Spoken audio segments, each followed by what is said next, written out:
What's up, everybody? We are in the pre-show. If you're watching this and just started watching this, you skip ahead about 4 minutes. I'll take you to the actual show.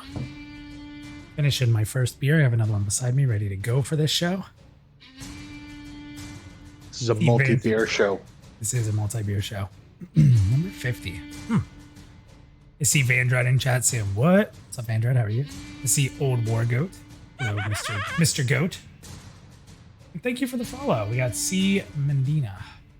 24/7. We got a lot of follows that weren't like during showtime, so thank you to everybody, by the way.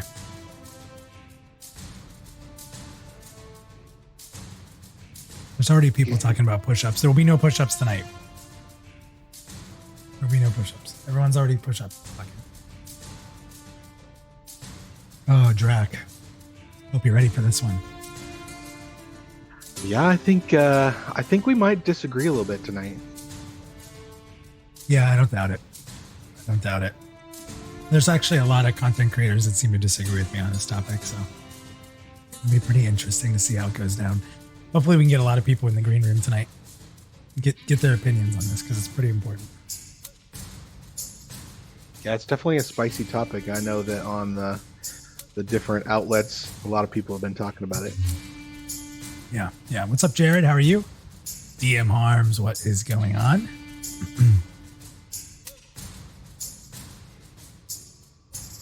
I can never say Safaro. Sparrow. Why am I adding letters? It's Sparrow. It's so easy. What's up, Sparrow? Clem, how you doing? Dark Passenger, what's up? Lambasted. Hello. Bounty Code. What's up, Bounty? Bounty hooked up my newly made EQ Reborn Ixar Warrior with some bandit armor. I didn't know you made a warrior. I made a warrior. I was the warrior first. That's okay. You should continue to be the warrior. I struggle to get into EQs these days, but I'll try. What is up, Batty Peeler? Battier Peeler. I'm so bad with names. Yeah, it's so much easier now that I see Sparrow. But I was like I was trying to make the P into a PH sound, and I have no idea why. Like, why am I so bad with names? It's awful. Oh man. Lambasted is rating Plain Growth right now. Pretty sweet. Walking Waste, what's up, man? How are you? For those of you who haven't been to a pre-show, we just sit here and kind of wait till we hit that 9 o'clock mark. We got about 1 more minute, and then we'll kick the show off and jump right in. We gotta talk about a few things tonight. Is it a rogue thing? He said, not being able to pronounce things. Can we blame it on that, Draq? I don't think so, because I don't think I could say some of these names either. I'm also bad with names. In fact, I think the only person good with names is Theric, and he's not here tonight. Well, you know what's funny about Theric? I had this discussion with him. He says it very confidently, right? And he's just smooth with it. I don't necessarily know that he's always right, but he's very good at convincing people that he's right. See, that's where I'm not, because I'm like, Sparrow, she, sorry. Yeah, I can't do it. Yeah. Eric says he's always right in third person. Yeah, because Sparrow and Bounty Hunter, I think they're in the same house, and they're giving us 2 different watches. Gonna get us banned. Just kidding. All right, we are at 9 o'clock, so I'm going to go ahead and get this started. And as always, we start with our friend Nathan Napalm, which we have done. I mean, episode 1? Did we have the Nathan? No, it wasn't episode 1. It wasn't episode 1? But it's been all of 2020. When we first went to Twitch. It's been all of 2020. Okay. So, thank you for that sub. What's up, Sagrada? Okay, let's go ahead and get this started. Oh, we're live? We're streaming right now? Cool. Awesome, man. Let me just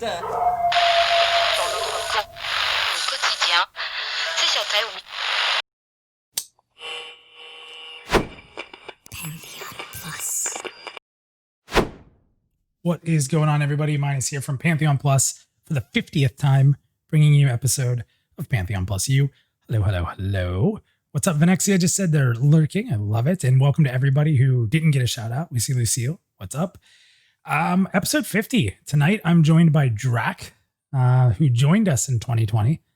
And Draq, welcome to the show tonight. I think this is your second time co-hosting. Yeah, second time. We did MMO stories and We did. profiles before. That was a lot of fun. And a lot of people, just as a reminder, like Draq was a huge part of our draft, right? So like you may not have been on camera or on voice for that, but you were a huge part of making like all the cards that we were showing of the different people. So it's kind of funny. So first, I just want to say happy holidays to everybody. And it is whatever holiday that you celebrate. It doesn't matter to me. It's a time of year where there's a lot of different holidays. There's a lot of people getting vacation. And I'll tell you, I think 2020, we need it more than ever. So, thank God if you got your time off. I'm in retail. I never get time off. This is actually the craziest time of year for me. So like, it's the worst. I hate holidays, but to everyone who's actually enjoying them with their friends, with their family, celebrating what they are, getting some time off. I saw someone today in the community said they had 10 hours more to work today and then they were off for 2 weeks. I don't even know what that feels like. So, but Draq, what about you? That'd be amazing. Will you have any time off coming up here for the holidays? I think like a couple of days is all, probably not too much. I'm the type of guy that works all the time, even when I'm off anyway. So yeah, it's whatever. Vandrad says he's off for 2 weeks, and he of course followed that up with neener. I don't think I've seen neener in a Twitch chat, so I'm into that. So tonight, what are we talking about? Well, we're actually going to talk about a couple different things. The first thing I want to do is kind of chat a little bit about like what we've done in 2020. It's not going to be something we spend a ton of time on, but we want to kind of just recap a couple things and talk about some of the fun stuff we've done. Clem, thank you. And we got the new tip jar over there. I don't know, it's just something fun. I'm just trying to add different elements that people might actually think are cool. What is up, Bronson? So Draq, we were going through a ton of stuff, and Draq put a ton of work into this. So what I'm going to do real quick here before we get into our topic, and don't worry, we're going to get heavy into our topic. It's not just going to be talking about Pantheon Plus tonight, but there's some fun stuff we wanted to share because you guys don't get to really see like the analytics of some of the stuff that we do, and it's kind of fun. They're neat numbers to see, and you don't always get to see behind the curtain in that. So we wanted to kind of show some of that right now. So I'm going to go ahead and cut the gameplay footage, and let's go ahead and go to a recap so you guys will see it up on the screen. Draq, you put all this together. I mean, do you want to go over the graphic and kind of talk about some of this stuff? And I'll stop you or interrupt you if there's certain things I want to add to it. Yeah, for sure. So we'll start top left. 1,100 YouTube subscribers. That's for 2020. So that's huge. That's a ton of growth. Almost 50% or doubling our YouTube total from last year. The total as of like Tuesday of this week was 2,250 total. So that's amazing. And then there's 214,900 views, which is super cool. And then 33,800 hours watched. So there's tons of videos, tons of people watching, and tons of people watching for a long period of time. Yeah, it's pretty fun, and again, like this isn't a like toot your own horn thing, but like to think that we have over 250,000 views is pretty crazy, because like the whole thing we always wanted to do is try to drive people learning about Pantheon, seeing Pantheon for the first time, discovering it, and whoever they end up going into from a creator standpoint, like Basgrim, Nathan, or anybody else, like is super cool, right? So it's not really about like just getting people to watch us and not watch others in any way, shape, or form. And it's kind of neat that we've generated, like I said, over 250,000 views on Pantheon content, which is awesome. So like that's a huge thank you to the community. That's a huge thank you to everybody who's watching for sure. So yeah, Draq, you can continue. Yeah, it's very cool. Well, and that's just for us, but we push everybody else's content too, right? We push Basgrim's and Nathan's and the Disparate Worlds podcast. We're out there promoting everybody's content. But this is just us because that's what we have the statistics for. So during this year, we did 33 Pantheon Plus U episodes. That's where we either review the dev stream or like tonight that we have a specific topic and there's a guest host that we go over. So 33 of those. We started the rewind this year, and to begin with, shout out to Theric there. Yes, I've said this a few times for those of you that don't listen to the rewind. That is a complete That came to be because of Theric 100%. And actually Omega Contagion, who kind of started with us on that, those guys engineered like the how. And like, then I was like, okay, well, I can record and edit it. We all have a hand in it. But the biggest thing to me is like, that became the most fun show to do. And don't get me wrong, I love this. This is a lot of work. There's a lot that goes into a Pantheon Plus U episode. I'm not saying that's a bad thing, but I'm constantly on my toes, like trying to make sure things happen and we get time for people to come in. And I don't want to go too long, but yet we always do. So like time management's really weird. There's just a lot that I try to, improve and do. So like this show, while I love it, is stressful. Whereas like the rewind it's so much fun, and the editing's fun, and making the bumpers and being stupid is fun. Doing the dumb mailbox song was hilarious. And like, and what we want to do with it in the future is really cool too. So it's just a really fun show. But again, Theric has done an amazing job. And to add on to that, in 2020, Theric joined the team. Before 2020, we didn't have a Theric. So that was a huge piece of helping with me with the workload. And then obviously later, Draq, you joined. So, not just content, but like the team evolving. Like I said, I've said so many times that Pantheon Plus is not supposed to be the Minus show. We want more people. Like, no joke. We want to bring more people under the Pantheon Plus team so much. Like content creators, writers, whatever we can, graphic designers, anything we can to kind of build this team up, because we want to have a team that can rely on each other and do some fun stuff. So, but anyway, continue, sir.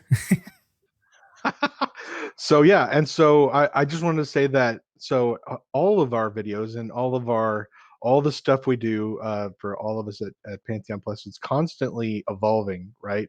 Like we're constantly growing. Like I know Minus has told me this before, but like before we got into doing streaming, before we got into doing everything, we didn't know what we were doing. So we just started doing stuff. And so all this stuff is improved. So the rewind started out as audio only, right? And then they put video in, and then like you said, you put the songs in and the bumpers in. And so it's just been a total just growing as the years went along. And I think you guys are going to see a lot of exciting things with the rewind in the future. I've been reaching out and trying to get some good stuff on there. So fingers crossed, 2021 rewind continues to keep going. So. Yeah, I mean, you keep bringing big time guests like WoW developers on, then it's going to get crazy. Yeah, we'll see. We might have some fun. And then so then 19 lore videos. So Theric is the lore master. I don't really care about lore at all unless Theric reads it to me, really. so lore videos are key, because I'm going to know more about Pantheon than I'm going to know about any other game, just because I've been around Theric. Before you continue, we have had a lot of people sub up. We've had Sagrada give out some different subs and stuff. I just want to at least give them one chase. We got to get them one chase. Here we go.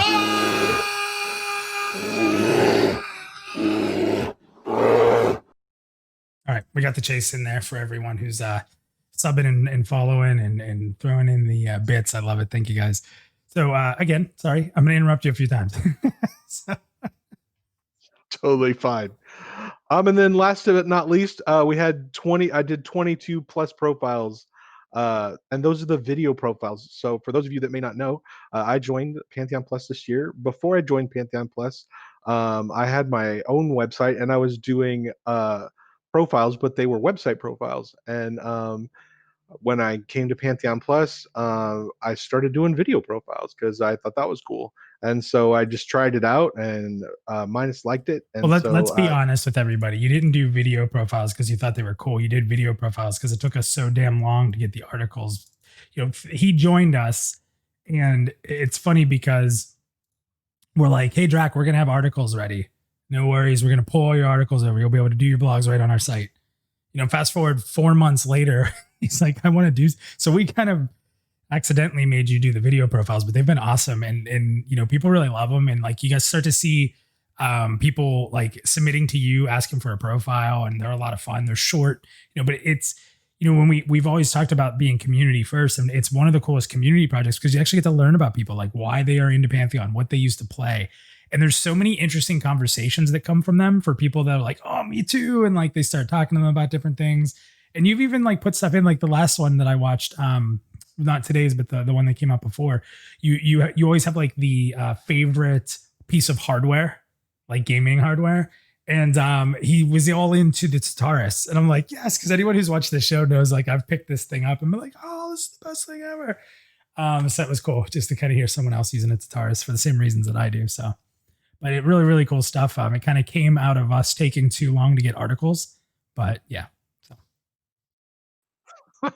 Well, I wasn't going to go there, but you did, so that's cool. Yeah, that's true. But some of my favorite episodes for the year, I was just because I was going back through the episodes. I mean, the draft for me is the best episode of the whole year. I love the draft. I love making the Magic, the Gathering cards of all the people. That was so much fun. And then I think the song was the second one where you did the song and you recorded it with Haya playing the drums. That was also epic. Yeah, that was a lot. That was fun because I used to be in a band and I always like dreamt of being in a music video. And here's my goofy ass making a parody, dancing around in my kitchen and having my girlfriend film me like I'm an idiot. But it was so much fun to be able to do that because it's like growing up and wanting to be in a band and be in a music video. Like I legitimately made a music video. I was like, I did it. It's really funny. But we want to make more. We've been talking about it. Not only does like Haya want to lay drums and stuff, we've tossed around a few ideas for some songs to cover. So maybe we'll see another music video shortly. So. Right. And then, of course, the other two videos, you had the Chris Joppa Perkins interview. That was like must-see TV. And then also the Rogue PA5 video, which was just, obviously just outstanding because that's what we all want, right? We want the gameplay video. We want to see what Pantheon looks like. And that gave a window into that. So that was awesome. The biggest memory to me was getting through all the class videos. I made a huge mistake in doing like, I think 3 the first day or 4 or something. And then like everyone was watching them and everybody loved them. Right. And everyone's like, when's my class? And I'm like, oh no. So like I had this like internal, like I have to get these done. Oh my God. I cannot tell you how like I was falling asleep making these videos because I felt like I had to get everybody's class out. That was great, but that was miserable. Like that was video editing hell. Like I have a Word document that's like 40 pages of script because I just kept it going because I needed to keep the flow. And don't get me wrong, like when I got one done, it was great. But you could kind of see, remember the Druid video? I was kind of harsh. Like for Minus, I was pretty harsh on the Druid and just like what was being represented. I was pretty negative about it. Like I said, especially for me. And it was mostly not just because I'm justifying. I do think what I said is true about the Druid not being greatly shown off on the new website. But I was also just at a point of so much frustration. And there were so many Druid skills that weren't there that used to be. So it took me longer to make it because I had to clip all those videos, like all the pictures in. And it was just like, I'm mad about the Druid. I don't like the Druid. I'm tired because I've done so many of these videos. This class has 5 million spells or skills. And it was just like, I think some of my frustration with being so tired doing the videos was what kind of came through in that video, which is kind of funny. I mean, I loved it. Don't get me wrong. And you guys supported the hell out of us. Like those are some of the most successful videos we do. And ultimately classes are my favorite thing. So, but, that was rough. That was really rough. Yeah. You cranked out a lot of class videos in a short period of time. I remember like I was sitting in one of the Discords talking with Eric and then like you hopped in and then it was like, Derek, we got to go record the rewind now because I got to get back to class videos. Yeah, that's true. Very true. Yeah, but it was fun. There were a lot of videos. The draft was probably, if you guys haven't seen the draft, it's a long episode. It was so much fun. Like I remember being hurt.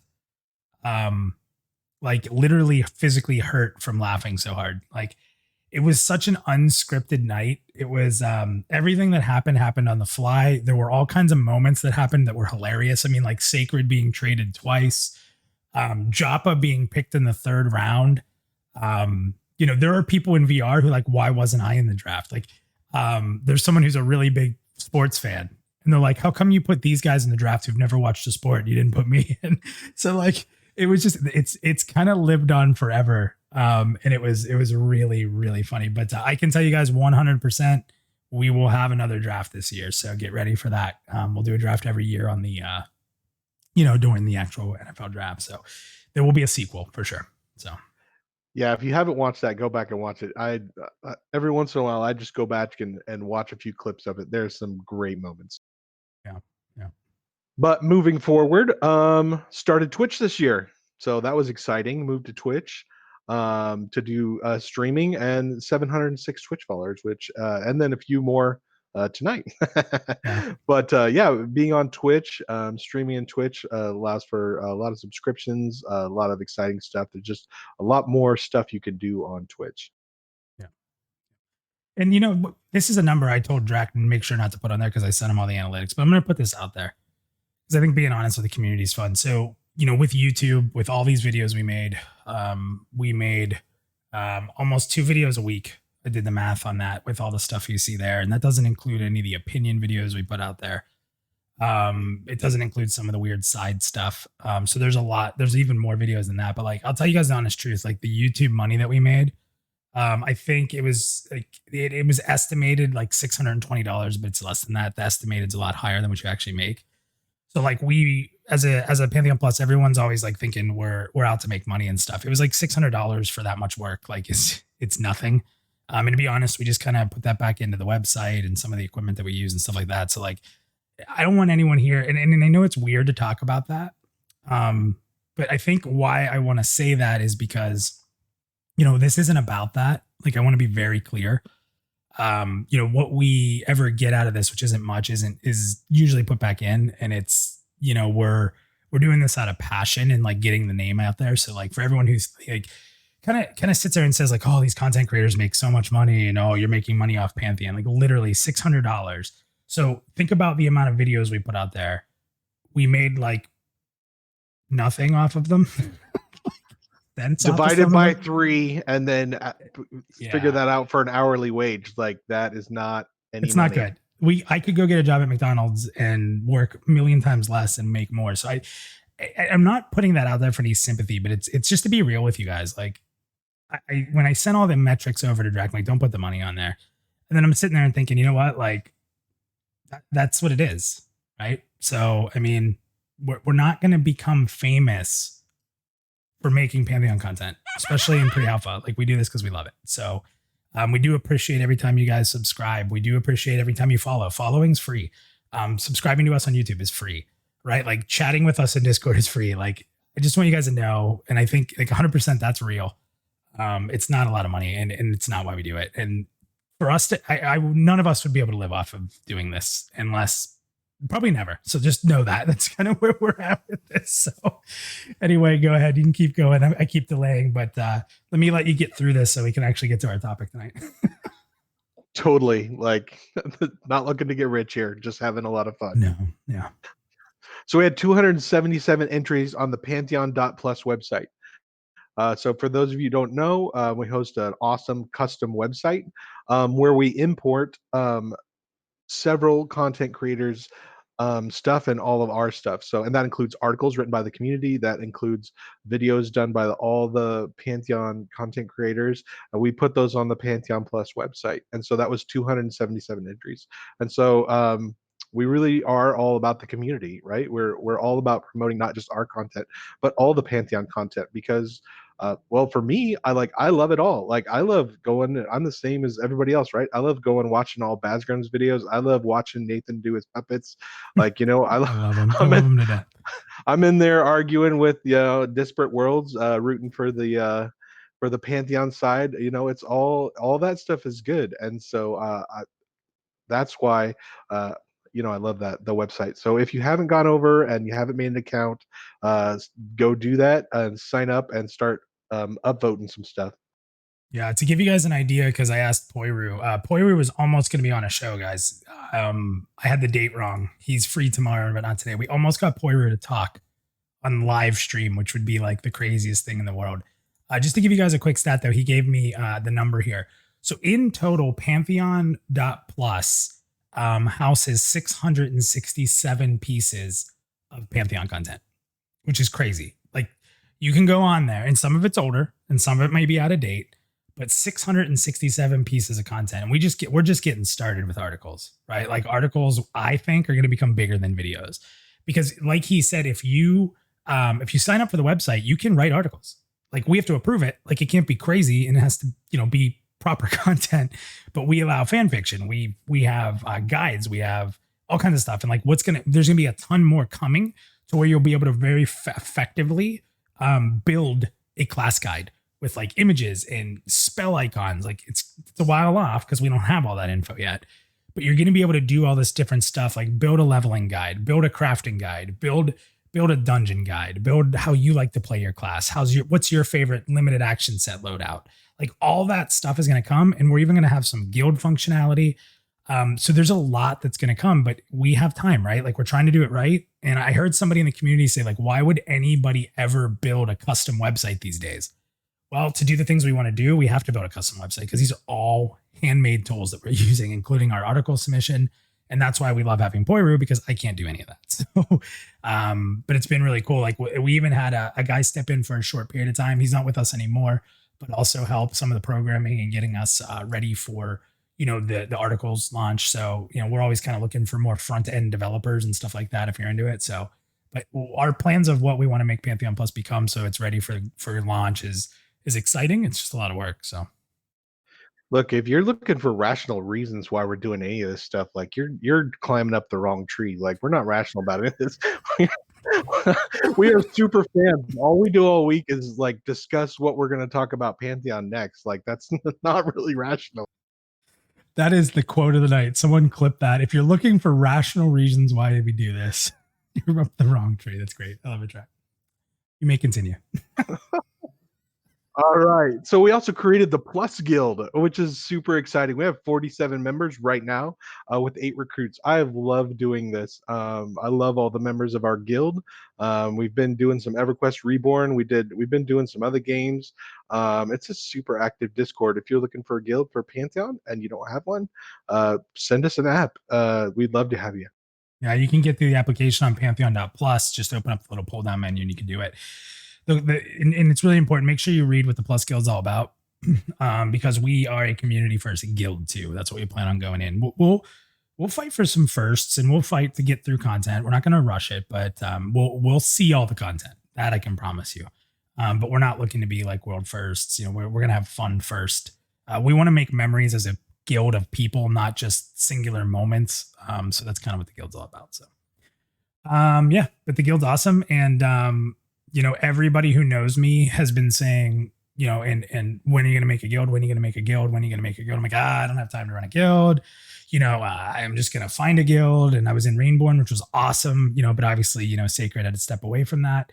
So it was just like, oh, fine, I'll make a guild. And I'll tell you the good news. If you join the guild or you ever come across us in the game, it is not just me running it. We have a very collective community running the guild. So it's not me. So I couldn't do it anyway at this point. But so Draq, Theric, Haya's in there. For those who haven't seen Haya in a while, he's in there. So there's some good stuff going on with that. Yeah. And then we had kind of already talked about the draft. And then just below there, I got all the guests that we had on the Pantheon Plus throughout the year, which is quite a collection of, celebrity Pantheon people there. And then also, and then Kevin Jordan there at the end, to end the year off. So that's super exciting. Yeah, it's awesome. I mean, huge thank, the content creators who's helped us know that we're super happy and thankful for them. But like, Hoye, Vandrad, all the people in the community who kind of just jumped on from being a guest, Bronson, I think, hosted as well. So there's just, I just really thank all the community people who kind of jumped in. It's a lot of fun to have you guys on here because, again, we don't just want it to be about content creators. We do want it to be about communities. That's really important. So, but that's it. Right, I couldn't get everybody from the green room. I don't have that kind of time. Yeah, could you imagine? All these people were on. But again, guys, just thank you. Thank you for everything. We're gonna keep going strong in 2021. I'll tell you guys, this will be the last Pantheon Plus U for the year. And this upcoming weekend's rewind will also be the last rewind of the year. So we're gonna probably take like 2 weeks off from the rewind. We've never missed weeks. Part of it hurts my heart a little bit.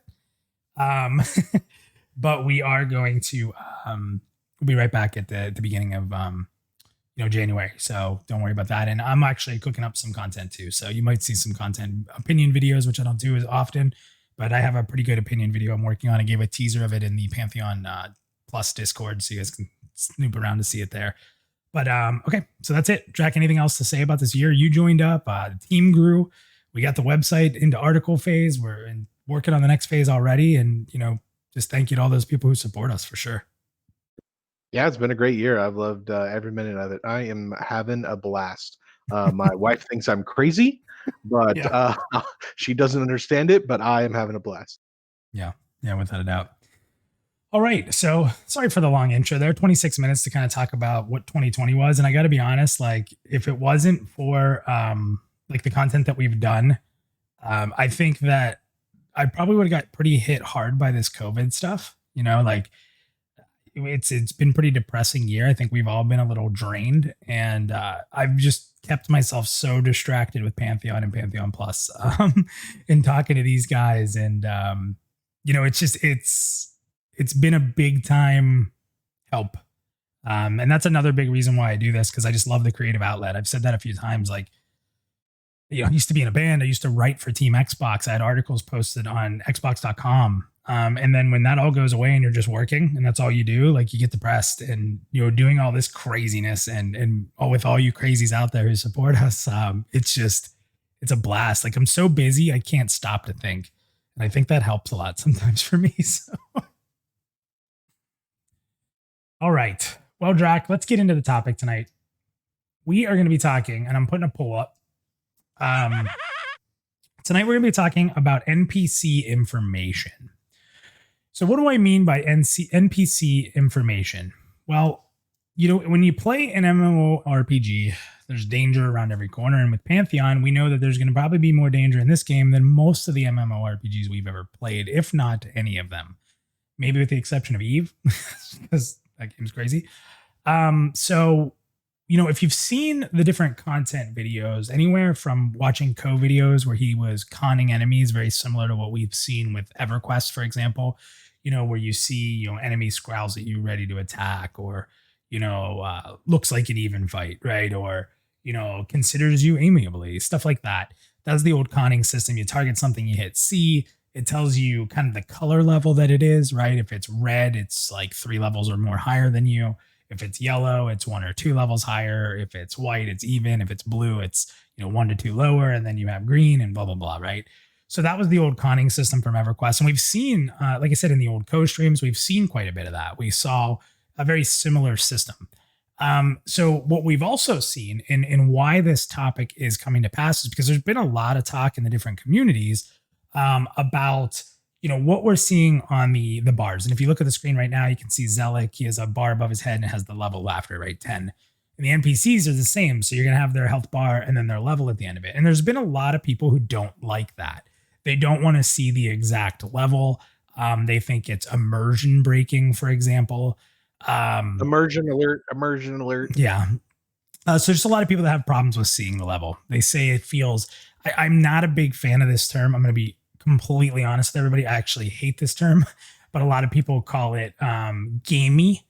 That's been a very new sort of, it's a term that's all of a sudden been used a lot. Like I never heard gamey, and now it's like every day, gamey. This is gamey. This seems gamified. It's a weird term to me. Like this is a game. Like, and I get what people are trying to say, but it's becoming one of those words that's overused to try to justify why somebody doesn't like something, right? It's I don't know. Yeah. So right, this stream seems gamey, DM says. So that's the one thing. So that's being highly debated. Again, the fact that you can see the level there. There's even people, believe it or not, this is crazy. There are people who don't want to see the spell casting. Like, how the bar comes up when something casts in almost every MMORPG, like where you'll see the cast bar underneath the health. It's crazy to me because people don't even want to see that. They're saying, well, if I should see that they're casting a spell with their hands interrupted. I'm like, do you realize how crazy that can be sometimes when you have 40 people and spell effects going off that you're like this? They must have better think he's eyesight than I casting. do. Yeah, I don't know. So there's just a lot of like there's a lot of debate on this topic. Like people want to not know what they're fighting. And I understand the danger of that, but the game can still be dangerous without that, in my opinion. So the other piece is in the conning was the faction standing was a really important thing too, right? So again, in that faction, you usually meant if it was going to kill you on sight or not. But there could be a lot more to that too. And the final one there that might not be as easy to understand in the poll is power level. And what I mean by power level is, and I'll use World of Warcraft for an example, and I think a lot of games do this, but in World of Warcraft, if you're fighting a regular mob, you just have their portrait, right? But if it's an elite mob or like a dungeon mob or a raid mob, it'll have like a dragon around it, right? So you know it's a harder enemy. If it's a rare mob, it'll have like a silver dragon, which means it's a rare mob.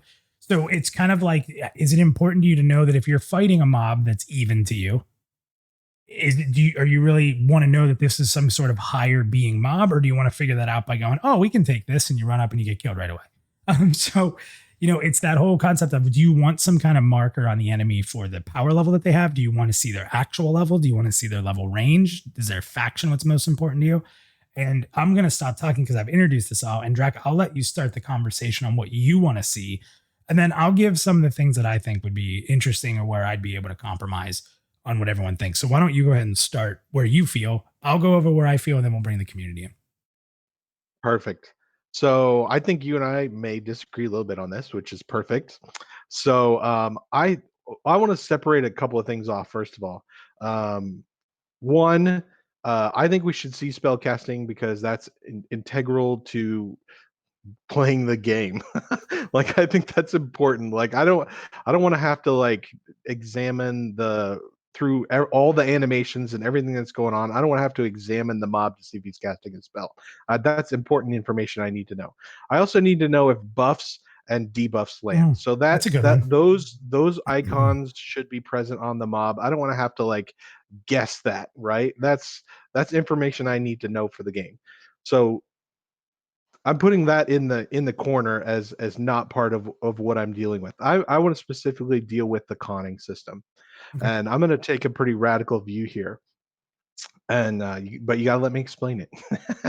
I'm going to say that I don't want a conning system at all, but as a solution to that, what I would prefer is I would prefer like in each town, or if the zone isn't close to a town, then in like little areas they set up NPCs. You can call them sheriffs or peacekeepers or whatever you want to call them. Just have these NPCs, and then you talk to the NPCs, and then based on your level, they could give you a con of the mobs in that zone. So you would like walk up to this NPC and you would talk to them, and they would say, okay, so there's skeletons in this zone, there's brittle skeletons, and they would be quote unquote okay, and that would, whether they would be okay or not would be dependent on your level based on their level, right? It would be dynamic. And then or they would be or there's mighty skeletons, and those would be tombstone, right? So everybody knows the EQ thing. And so then you still could get the information, but when you're out in the world, it wouldn't be readily available. So and and that would add two things to me. One, like you say, I don't want to go around and hit C on everything and con everything. I think that's just ridiculous. So let's get rid of that, but I want a way to know what the mobs are. But I kind of like the idea of not having the level of the mob. Like I like a little mystery, because I don't want to constantly be looking at that. So I think this is like a perfect mix. That you have a way to get the approximate level of mobs. And also it gives you a reason to talk to people in town, and it gives another purpose for another NPC in town, a guy that's just there to kind of give you the 411 on mobs in the zone. And then that also gives you VR the ability to put mobs in the zone that nobody knows what level they are, right? So secret mobs. So that gives you like that surprise factor, or that that flippy dark pod moment where he comes out and thwacks you and you're dead, right? So that is what I would want if I could have anything. And what do you think? I don't know. Did you see what Bronson said? He has a crazy idea. He No. wants a phone book where you have to look up the con and then call them to find out what information they can provide you. And then Vandrat added that you're going to need a rotary phone with that. Listen, the idea is a different idea. I will give you points for being different. I will give you points for thinking of something different. I don't love it. And it's just because I don't want to go to this bro who stands at every town and try to figure out. He gives me a list of everything. Seems a little much, I guess. But like I'd have to keep a notebook. Eventually you're going to learn what everything is anyway, right? Eventually that's going to be. But what happens if there's like website. a crazy werewolf running around in the middle of there and you don't have any clue now because he doesn't know about it? You don't know at all. Like you're level 10, it's 50. You don't know. I'm going to go attack it. Well, that sucked. Like you go back at 20. I'm going to attack it again. Oh, that sucks still. You know, I mean, I get it. Yeah. So it's an interesting idea. I'll run through some of the stuff here. Number one, I do not mind having a level at all. This is something Basgram actually highly disagrees with me on. Big time. He hates the level being there. There's quite a few people in the community that absolutely hate that level being there. They say that it takes away from the danger when you know what level it is. And I can understand that. So I'm okay with a compromise on that. I think that if it falls within the regular con range of like if there was a con system, so let's say 2 levels or higher is yellow, even or lower. I think anything lower than you should have the level there. I think that anything that would be yellow would have the level. So if you're a 10, you'd see 11 or 12. And then what I would like to see is anything that would be red con is just a question mark. And I think that that's a really good way of giving an idea. You'll still know what's dangerous from a distance. And then I think it's important that if something's stupid and low to you, that you know that. I think that, you know, like if something's level 3 and you're level 50, like why wouldn't you know that, right? That the thing's weak and you can just run by it. So the best system that I think it's some like, again, people who hate the level are going to hate the level no matter what. But my little compromise with them is okay, well, how about 2 levels higher than everything else is a question mark? And I think that a lot of people could probably compromise on that. The conning system. So here we go. You mentioned it. I don't like the conning system for one simple reason. You guys talk about gamify and gamey. What? The C button. Just hit the C button 7 million goddamn times that we play Pantheon. If we play Pantheon for 5 years, how many times do we have to hit the C button? It is a needless press of a button when I think that it can be evolved. That's my opinion. It's something that was done down in the days of EQ, and that's why people love it. But it's okay. I like the fact that you know if it's aggressive or not. I'm okay with that, right? So here's what I would like to do. When you click on the enemy, an immediate thing comes up in the chat box that tells you if it's going to kill you or not. If you want to stick with the color, since we're not going to have the level, that's fine. But I think you could get away with the color of it and just put, you know, so-and-so looks at you amiably, so-and-so looks at you ready to attack. Okay, so that's the first part of this. I'm going to get a little more in depth here. It's a little crazy of an idea, but this next part, I think a lot of people are going to like, right? So if you want to do color, I would put it on their target box, around their target box. If you don't want to do messages, if you want to get away from that, do around their target box. It could be a flat line, which means that they're good, or it could be more of a shaky line, and the shakier the line is, the more aggressive it is to you. So like around their box might be jagged. That means it's going to attack you. And if it's red, right? So that's one piece, like a border around their bar and a color and just simple, right? I click on them, I can tell. So that's step one. Now, the other piece here is that if you want to have conning be important, right? Almost like you're inspecting NPCs, let's make it important. This game has keepers, right? So to me, a keeper should be able to sort of get a little bit of more information on the enemy that you're fighting. And the way I look at this is, okay, let's say you're camping something or you're walking across an enemy and you con it, right? So you click on it and you're a keeper. And it says, you know, it's a skeleton. This skeleton seems to be holding something. I think as a keeper would be badass. Doesn't tell you what item it has, but if you're farming for a rare item, all of a sudden you're like, ooh, wait, something special about this skeleton. Or if you're camping a boss, like remember like how they have a Yakisha, maybe they have a sword and it looks like a regular sword, but they say, something special about the weapon this character is holding. But bring it into that keeper word. Like you're perceiving that something's different about this enemy. Something they have on them is different. You're sensing like a something odd, even if it's an item for crafting, right? Like they're holding something you've never seen before or something like that, I think that going more in depth on that, so it's not just this other piece, I think would be really cool, and it would add more keeper importance, right? Because the one thing that I've argued against quite a bit with VR is, and I don't know where they stand now, but back in the day when they first announced the keeper, they said that the keeper isn't going to necessarily give anybody special items, or they're not actually going to like, keeper is going to be an optional thing for people to do, not a required thing.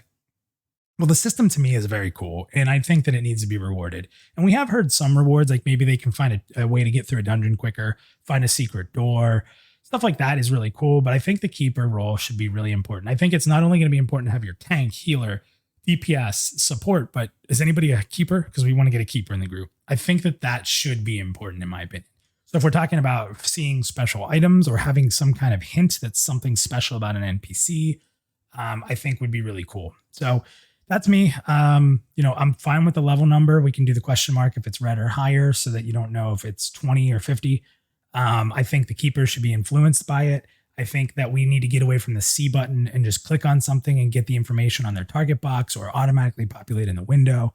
So that's kind of where I stand with what kind of information we should see. And for the power level, I do think it's important that if something cons even to you, you should, maybe the keeper says this enemy is much more powerful than it seems or something, right? Like that would be cool too. But there should be something that that if you're fighting an enemy that's like level 10 and you've just killed 20 level 10s and this level 10 is like a badass, like you should know before you lose your experience to do it. Like, I don't know. If you make keepers be able to determine more information about mobs, then every adventurer is going to want to be a keeper. That's like a bar none. Like everyone's going to have to be a keeper at that point. Is that a bad because thing? I'm not necessarily saying it's a bad thing. I just think it's drifting from what VR said they want the keeper system to be, which is more like lore, like a deeper understanding of the land and a deeper understanding of like Terminus and all that inhabit Terminus. Whereas that would be like a like whether I care about that or not, if it's relaying mob information and I get more information about the mob because I'm a keeper, then whether I want to know about lore or not, it doesn't matter to me. I gotta be a keeper. Yeah.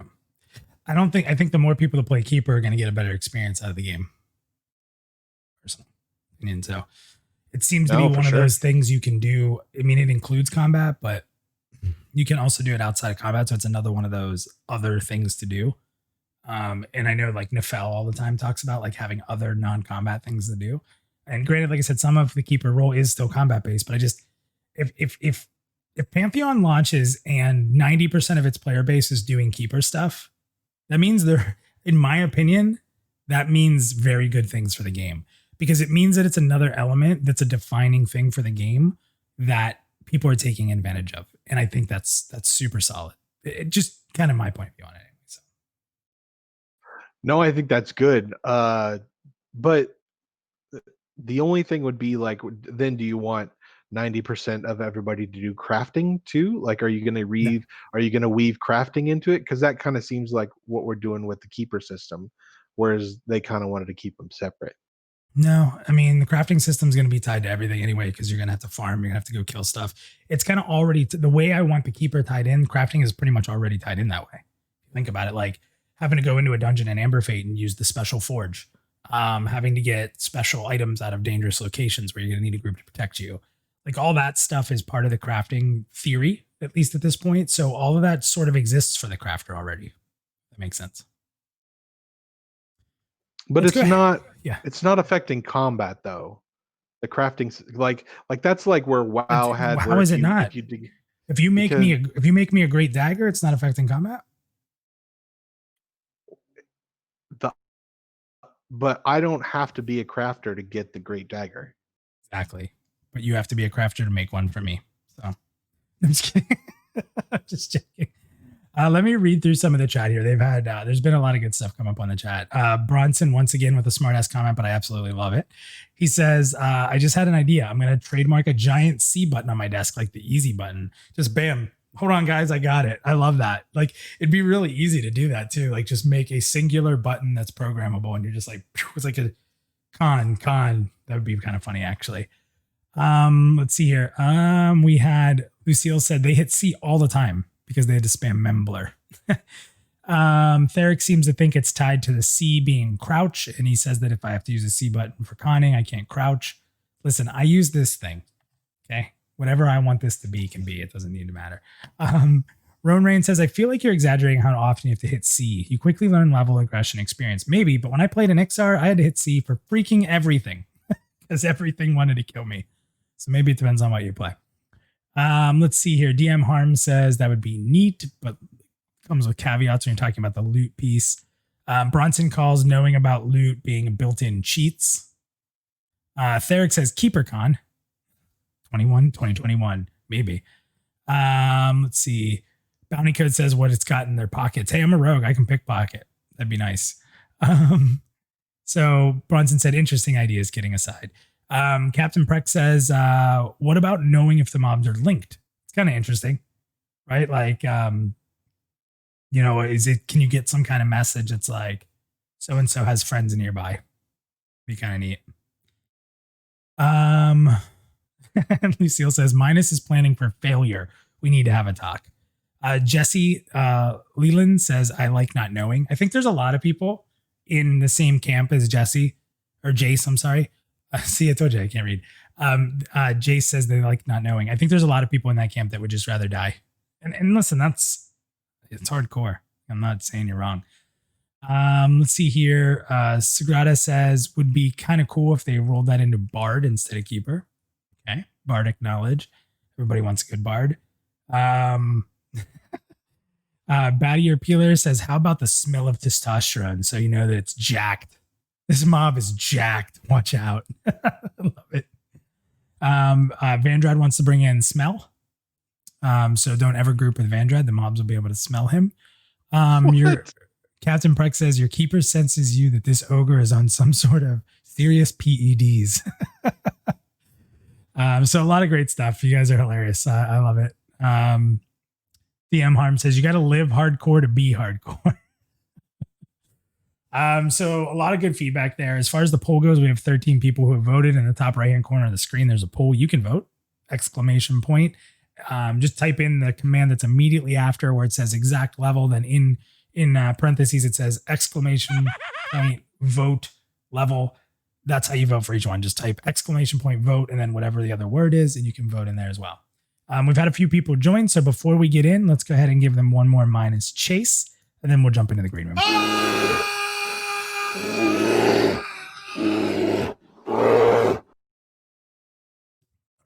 So, all right, let's go into the green room here. We have a few people in there right now. Let's start with Vandrad. Let's get right going. Let's get going hard here. Vandrad, I'm sure, has a great opinion here. I'm excited for it, so let's bring him in now. Starting it off super spicy. Yes, we are. What's up, Vandrad? How are you? Hey, how you doing? Happy holidays and all that. Happy holiday, man. Happy holidays. Hey, did you happen to catch the video Draq made about like kind of recapping a few moments on the streams for like 5 minutes? No, sir, I did not. Sorry about that. It's funny because your time co-hosting with me on there and I completely forgot about the moment when we were talking about naked horse corpse runs. Oh, yeah.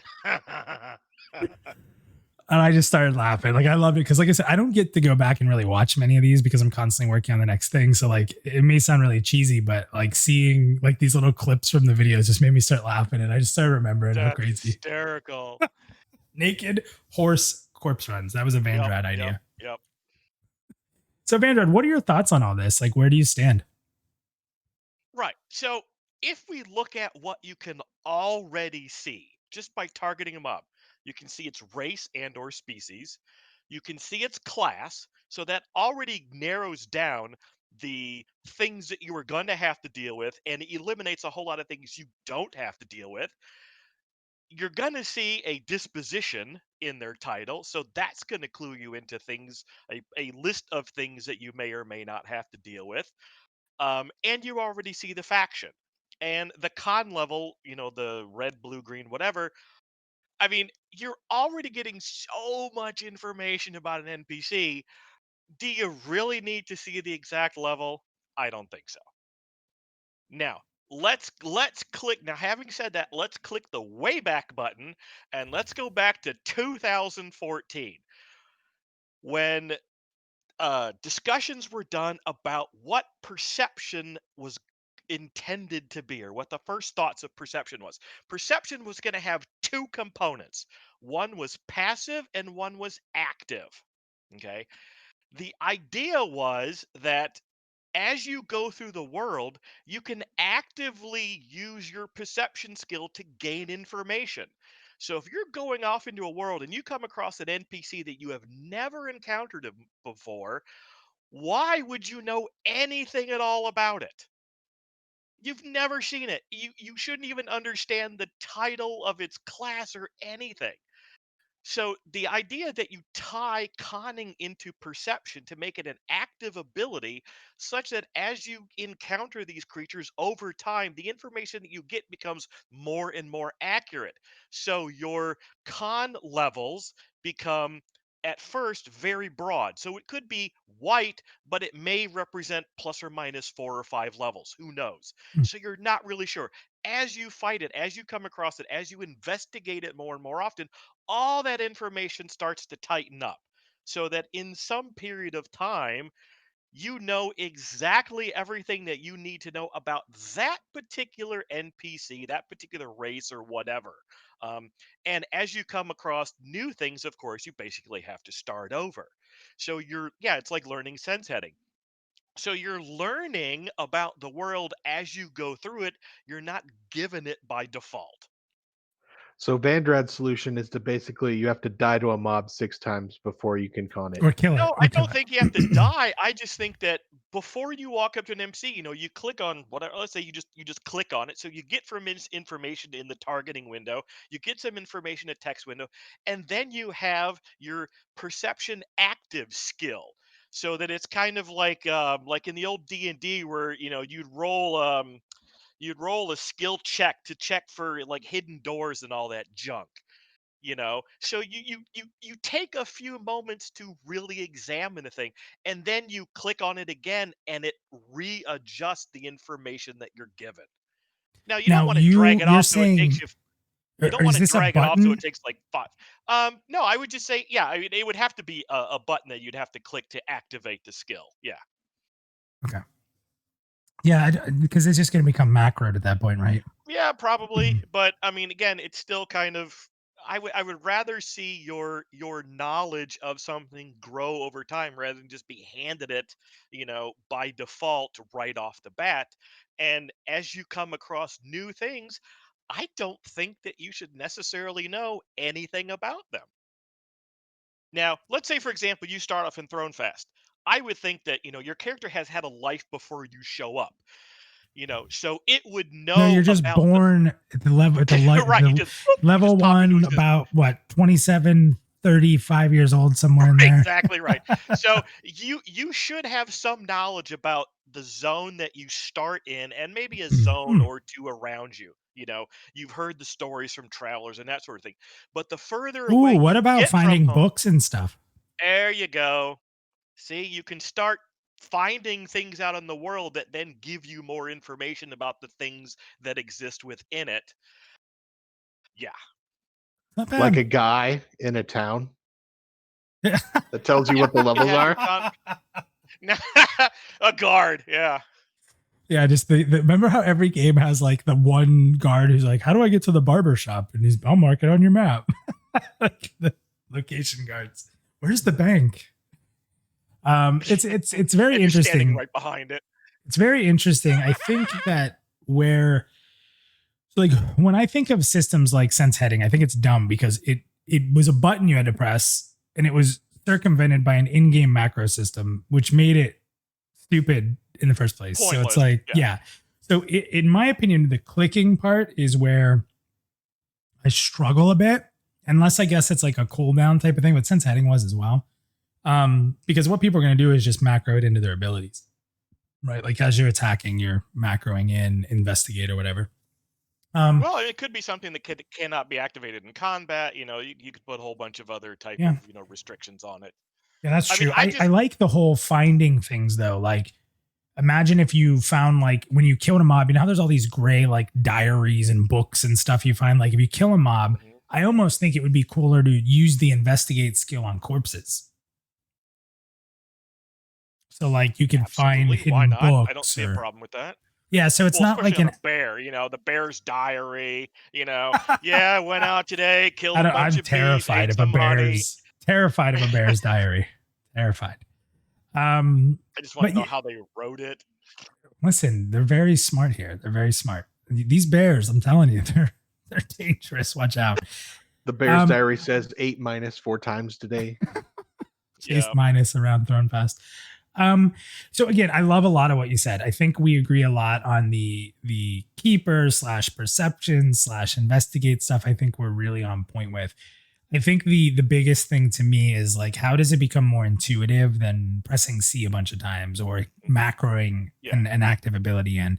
And I think that's the biggest difference from me when it comes to how this system should work. I think you said a lot of good things there. I do think though that like what you're kind of talking about too is like almost like having I always say this word wrong, but like a bestiary, like the book that kind of talks about it talks about like what you've killed or what you've experienced, and it kind of you level up on mobs, right? Like you level up your knowledge of an enemy.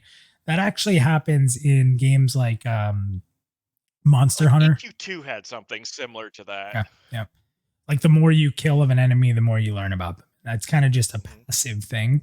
But if you base it on being a keeper, then you're doing your keeper stuff on the side, and then it's benefiting you passively while you're fighting or learning. I'm okay with.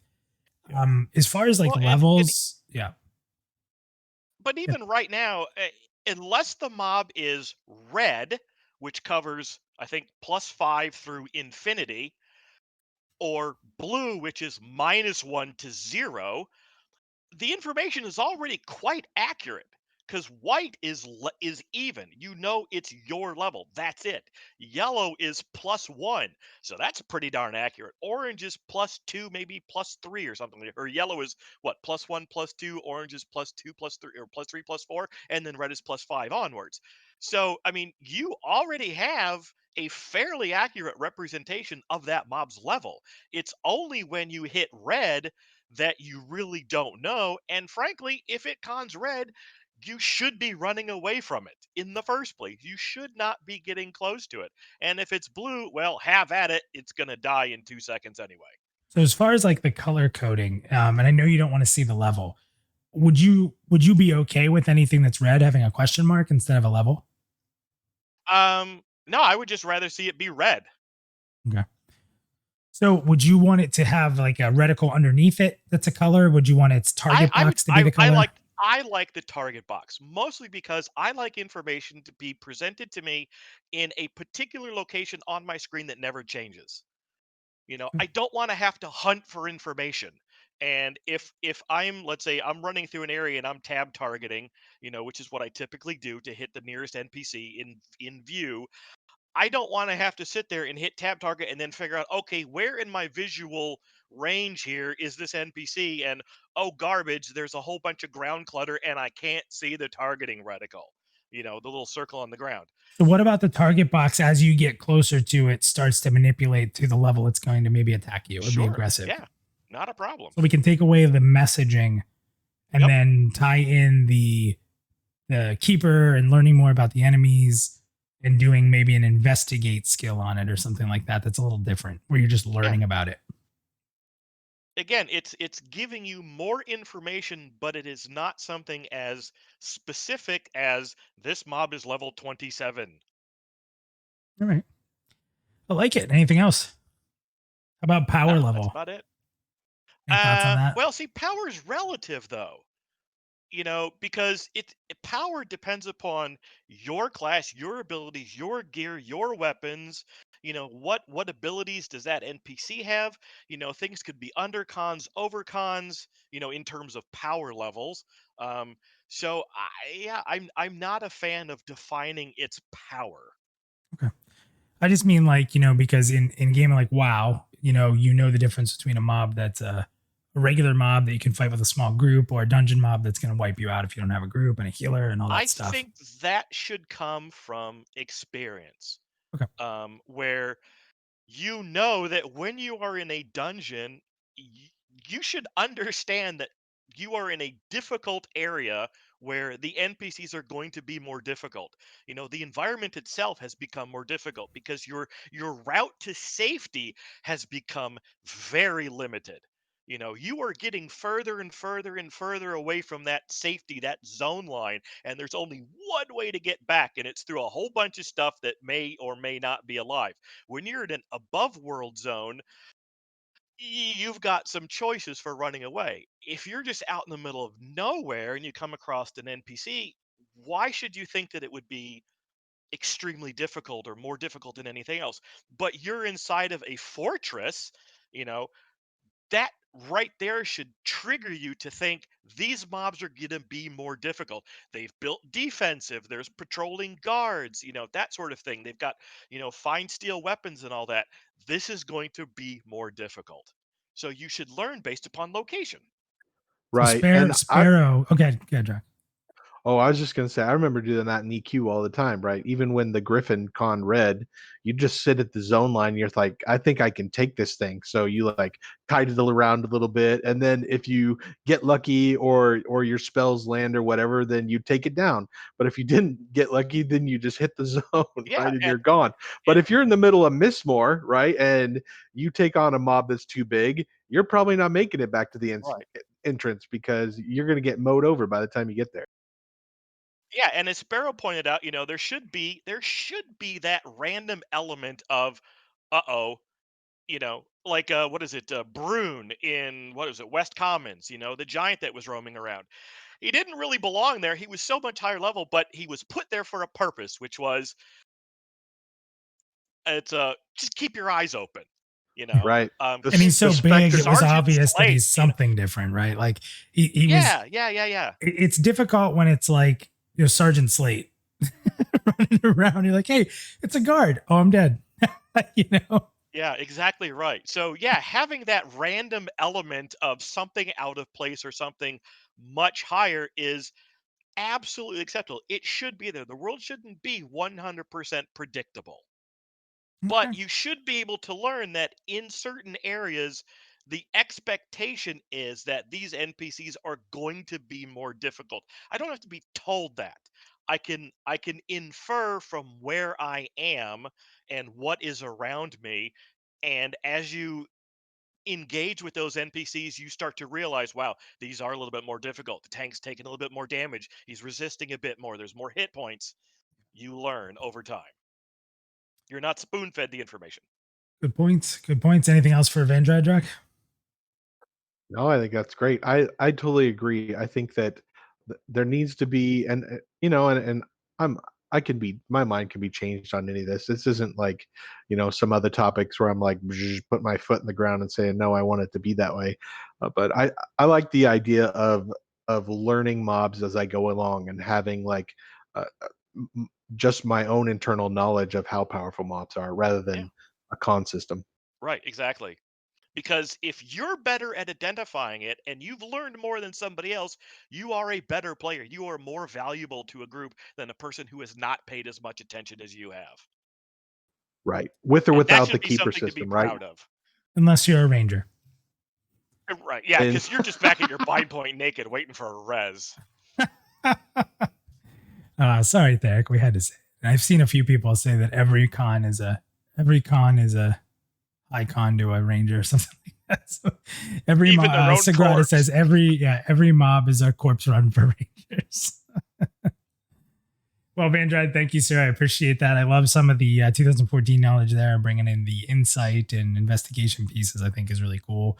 Because I think, if we're not mistaken, didn't when they showed the stats, the secret stats that are underlying, I think they were still both in there, and if I'm not crazy, right? Yeah, I honestly don't remember. I'd have I to think look at it's it still again. there. Yeah, I'd have to Yeah, I look at think it so. again. All right, man. Well, thank you as always, sir. Yep. Anytime. Have a good one. Bye. Later, man. All right, next up, we're going to bring Bronson in. These two have been kind of going at it as of late in a good way. So I'm interested to see if Bronson just completely agrees with Vandrad or he has something completely different to say. So let's see. So Bronson, we're bringing you in now. What's up, Bronson? How are you? Hey, man. What's going on? What is up? I love that. I'm already scared of what you're going to say. All the heavy hitters just to start it off. Oh, no. No, what's up? Oh, not much, man. 50 episodes. It's pretty crazy. I know. You were Congrats. here right at the beginning, I think. I think I was. I'm not sure when, but I know I was up there in the beginning. So what are your thoughts on this, man? I know I don't want to share them, but I know that you have some pretty in-depth desires on this question. So do you want to go into it a little bit? Well, I'm not going to go as in-depth as Vandred did. But I will say that I've Vandred and I have had some discussions on this privately, and I completely agree with probably almost a lot of pretty much like 90% of what Vandred was saying. I really he puts a lot of thought into it, and I don't really voice it all as much as he does, but I definitely agree with his logic because it comes down to that to me. I like to play games that are much more some sort of, I mean, yes, it's a game, and there's a lot of little things that are, you know, gamey, as it were. Well, I've never heard that term, but yeah, I like the ideas Can't stand that term. yeah, Don't it's do kind of, that. It's too I know it's so gamified. strange. I got to put a coin in the jar because I said it. I feel dirty. um, but yeah, it's very it's like I love the idea of colored cons because to me that gives me my base information, all the things that Vander pretty much spelled out pretty clearly, much better than I could. Um, but I also I do like the ideas of getting into like where you can see where you can get to see what the con is, but that's where I think the con where you kept bringing up investigation.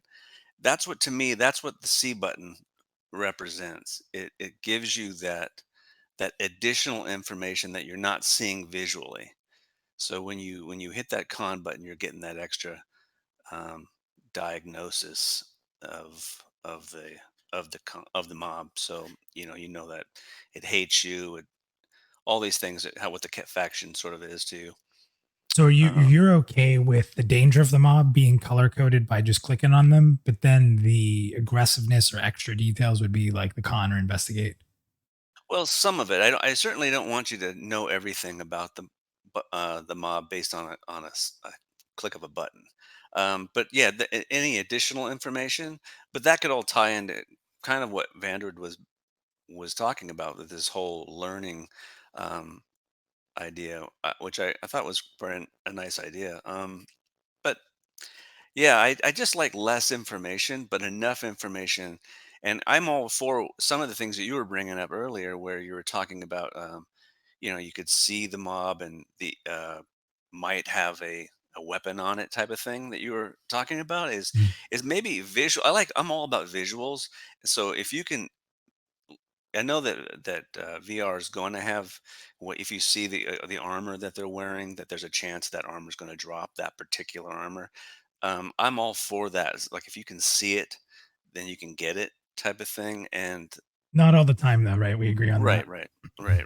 I'm just thinking that visuals are very, as human beings, we're all very visual, and when you this world should be no different than our world. You don't know anything about some stranger on the street. You shouldn't know anything about a creature in this world until you've encountered it, spoke to it, um, fought So it. it's like if you're running around on Discord because we've experienced it so much and Vanguard shows up, we know what's like we have our investigations already leveled up quite a bit in that. We're like, oh boy, Vandrad's Yeah. here. We know what's going on, right? We know he's gonna smell like curry.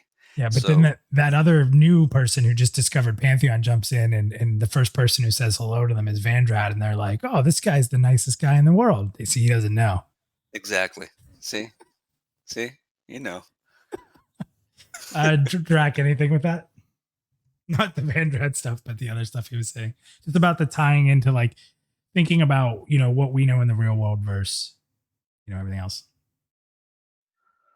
I don't know. I think we should get away from the conning system. Like I said, I don't know how the best way to do that. If we do it through NPCs or we do it through just exploring, I just think that it's just What if we all easier have a to- drone? How about that, Bronson? Everybody has a drone that you can fly around. But if it breaks, you know, you have to go corpse recover it. Like an enemy gets too close to an enemy, that enemy like takes it out. I'm gonna pass on that idea. What if it's like a little squirrel drone? It doesn't fly around; it just runs. No, man, Still no. we can't do that. Okay, all right. Well, But, awesome. yeah, I do Awesome, like. sir. I love the con system. I not like. I'm all open for any new ideas that somebody can bring up that makes sense to me.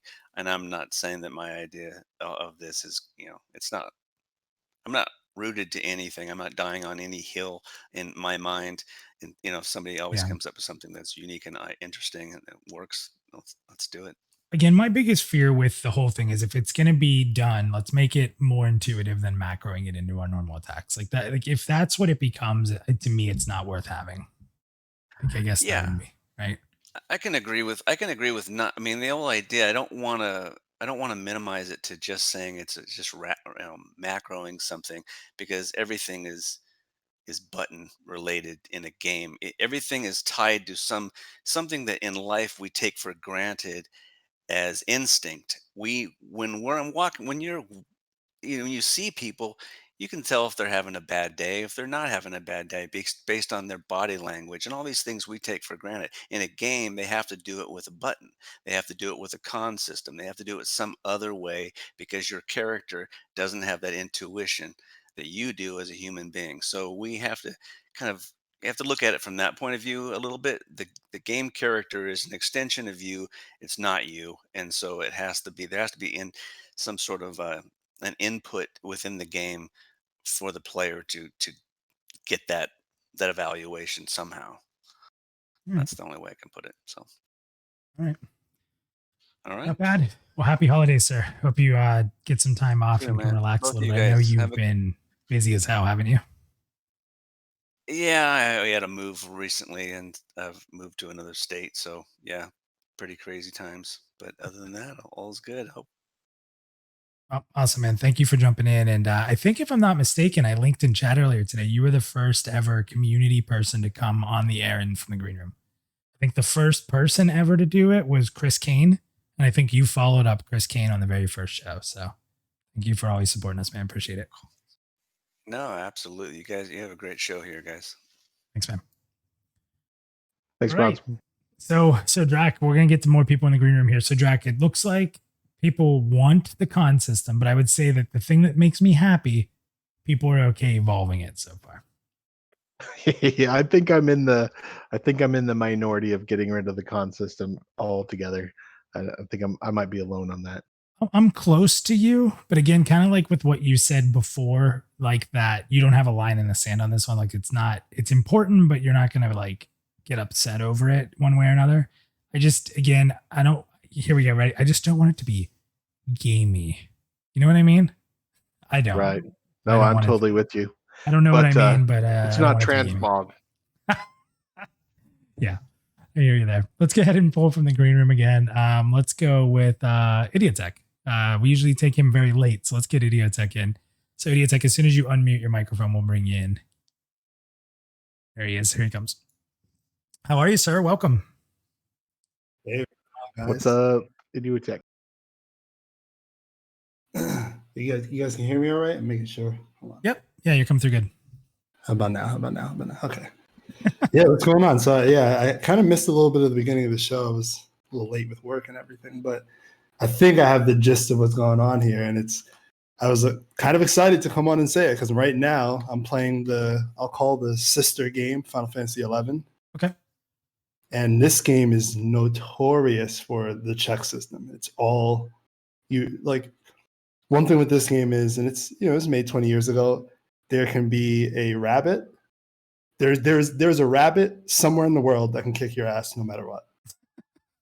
I remember that. Quick story. The very first time I played Final Fantasy 11, I made a thief, right? Because I'm really big. I was big into Final Fantasy Tactics, and the Tactics thief had like the green with the feather in the hat. I'm like, oh my God, it's so cool. That's what I want to be, right? So I remember I ran out of the first town and there was a bunny, and I think I like conned it or checked it or whatever. And I'm like, okay, it's even. I kill it pretty easily-ish. And I'm like, okay, sweet. So I see another bunny like 5 feet away, right? And I'm like, cool. And I just run right to it and it one-shots me. That was literally no joke. That was my first experience playing that game. So it's funny. You know what? You messed up because that was a hare and you didn't realize it's not a bunny.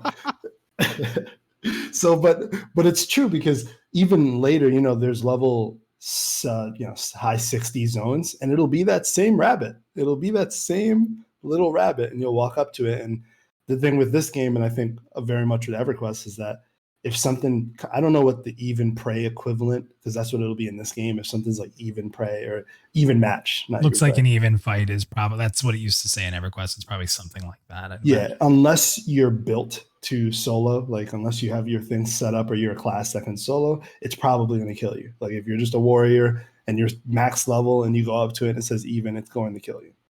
Dude, if you're a warrior, green's going to kill you. Yeah, that's true. So I do like the con system.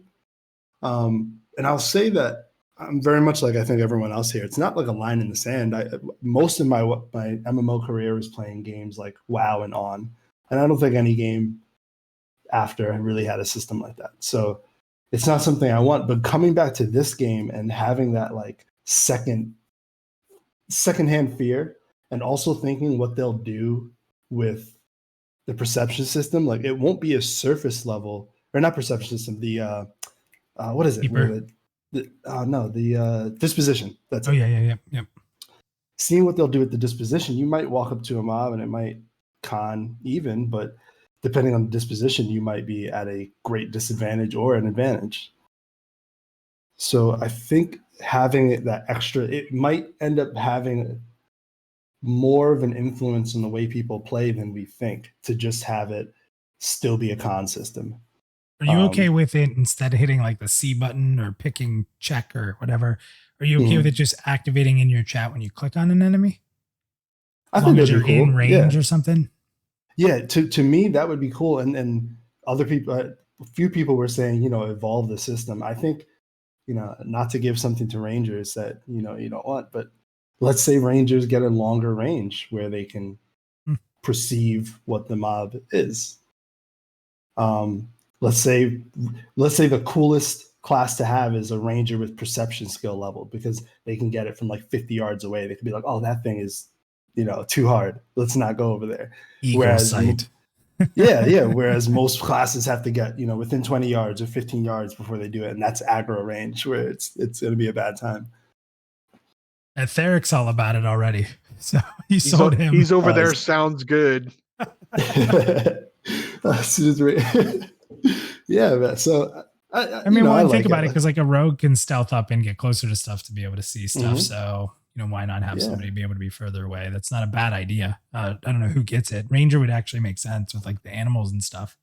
Or if you could like control a little squirrel to get a little closer to con it, something like that, so they could do it at a range would be pretty neat.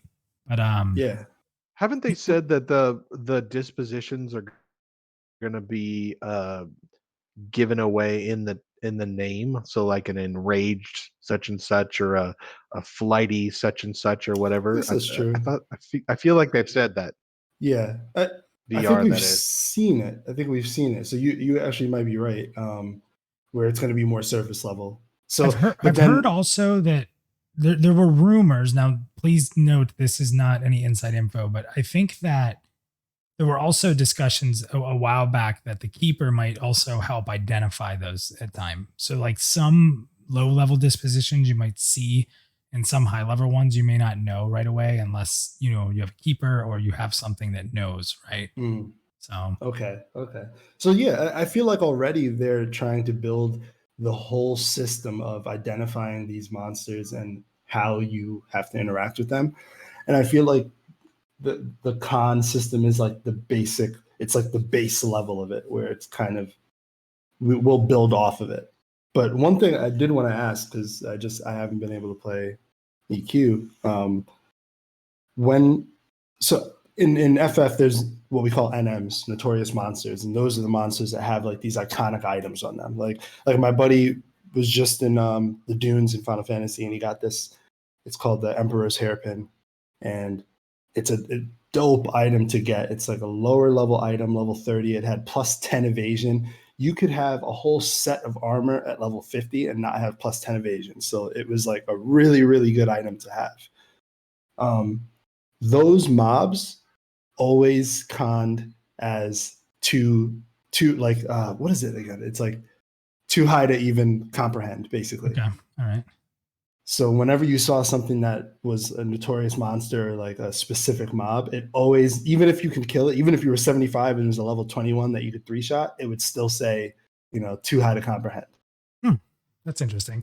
Yeah, like WoW, the way that you played WoW, so the way WoW did it, you just had the dragon right around it.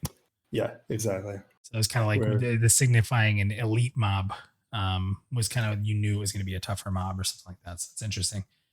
Yeah, it is interesting though to say like a mob that you could even kill would still con red. Huh. Yeah, and I think it was more to just show you that this was a special mob. Like this one was, even if you can kill in 2 shots, this is something that was special. So that's why I would say it's a little different than WoW with the bars, because those are just for all elites. You're not always expecting that an elite could drop something really good. Okay. So to me, it was like the in-game world's bosses all conned that way. Interesting. Yeah. Now, you said, and just to reiterate, because you had just said it, I think you said you are okay with it just being like clicking on the mob and getting that info instead of having to have a different button press or to macro something. Yeah, I'm perfectly okay with it. Like I said, it's not a thing where I think it's a cool system to have in. I think you said earlier, like maybe just clicking on it, the color, or what, I forgot what that conversation was when Vandrad was in here. Yeah, having their like target box be shaded or circled, like bordered with the color of its threat level, so to speak. Yeah, it'd be interesting to again even evolve on that and to just throw people for a loop where you're expecting white is even and maybe blue was under, what was it, or something like that. But I don't know, maybe have it like like those keyboards on gaming keyboards, maybe have it like wave where it's just like unknown or something along those lines where you're like, oh, I don't know what this is. That would be cool. Like just no color around the border. You're like, what's this? Is it broken? Right. Or again, just bring in the fact that different classes, maybe Ranger can just see that outline earlier or from a further distance, It's not bad. Now it sounds like I'm like an ally to Rangers. I have nothing against them, but oh my goodness. What do you think? I think we gotta. What do you think about not having if you go like old school D&D, like if you talk about perception, like a perception roll and you can fail it and like it gives you a wrong con. Yeah. Listen, I love that. Like it cons blue, but it's red. I actually love that. That's an awesome idea. I think okay, the way they could even put that in, first of all, I love that idea. I feel like maybe the higher the mob is from you, the lower that roll goes. So let's say, that's perfect because Vandrad was saying, okay, anything over a certain level is red. So now it's kind of a matter of it's not just, it's red. Now it's, anything 1 or 2 levels higher than me, I might fail conning it. So now I just don't know what it is. Yeah, that's interesting. Failed rolls. Don't worry, guys. This is even. You pull it, wipes the whole group out. Be like, I mean, it would change everything. But not to sidetrack that, but they said that this game they want to be more, because I think EQ is the same as FF in that you kind of like found a camp and then pulled things to the camp, and you would sit there for hours, until you move to a new camp. So the way they said this game is they want it to be more of like moving camps. Or is it? I don't know. Is it still going to be? I think you're going to see both. Find a camp? I think you're going to Okay. see both. Yeah, I think that they do want people to progress through dungeons to get to the end special things or to find keys to get back. You know, go down to come back type of thing. So I think you're going to Mhm. still see that, but I think that you're going to see camps. I guarantee that. Because the thing with this game that's different than most is that Joppa's on record saying that there won't be quests to get experience. The quests or what they call what did they call them? Tasks, I think. That tasks are going to be maybe for item rewards or story progression or a little bit of money, but they're not going to give you experience in doing them. So the only way to level is just to sit and kill stuff. So when you find a group that respawns well and has a good area and you can get a camp clear that kind of has a good rotation, people are definitely going to stay there to level for sure.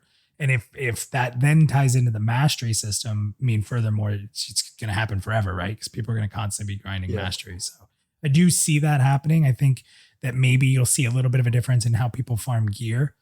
They've talked about having it's just a completely random thought process, but having like Helner's Cave, for example, if there's a boss in there that drops an item, having it be able to spawn in multiple locations, maybe, so that if you're camping an area, you know, it might spawn somewhere else, so someone else has a shot at it too. So there's been a lot of just like little things like how do we want people to camp, but how do we stop monopolization, right? At the same time. So it'll be interesting to see how they handle that. And I do like that too. Less camping, because you know in FF, like people know the exact moment something will spawn again. You know, it's going to spawn within 10 to 25 minutes at this exact spot. You just have to kill this thing over and over until it spawns. You know, and I do like that it'll promote more. Okay, yeah, let's go to the dungeon and see what we can find. Like let's go check these spots and see what spawns and what we can kill today. And, you know, I feel like that'll be more entertaining for streaming too, like actually traveling rather than just like, all right, guys, another stream of staying still. That's a whole different conversation there. Yeah. Okay, I'll stop. How to make an MMORPG more stream friendly. That's true. But I think moving is immediately going to make that more entertaining. Just the dangers of going through a dungeon. If you could die on stream at any moment because you messed up, that's more entertaining than, you know, camping, I think. But I can't let you go without saying thank you. You know, we're kind of doing a little bit of a look back. You've been a longtime supporter of us. You even allowed me to call you Idiot EQ, and that actually came up. Eric, I didn't know that your name was Idiotech either. He said, "Wait, your name's Idiot EQ, and you've never played EQ." So I think that's funny because I called you that day one, right? Because everyone in this community seemed to have played EverQuest. So I'm like, oh, this guy's named himself Idiot EQ, and you never told me. You never told me. I didn't bring it up. I was too nervous. You guys had me on here. I was just like, I don't want to correct him on stream. Like, but at the same time, I've gotten, you know, people that just called me idiot. so at least it was like, all right. At least it was better. Eric, I said he was just making fun of me. He knows your name because he's been watching the shows. But honestly, guys, 50 episodes. This has been an awesome experience. Just getting on here.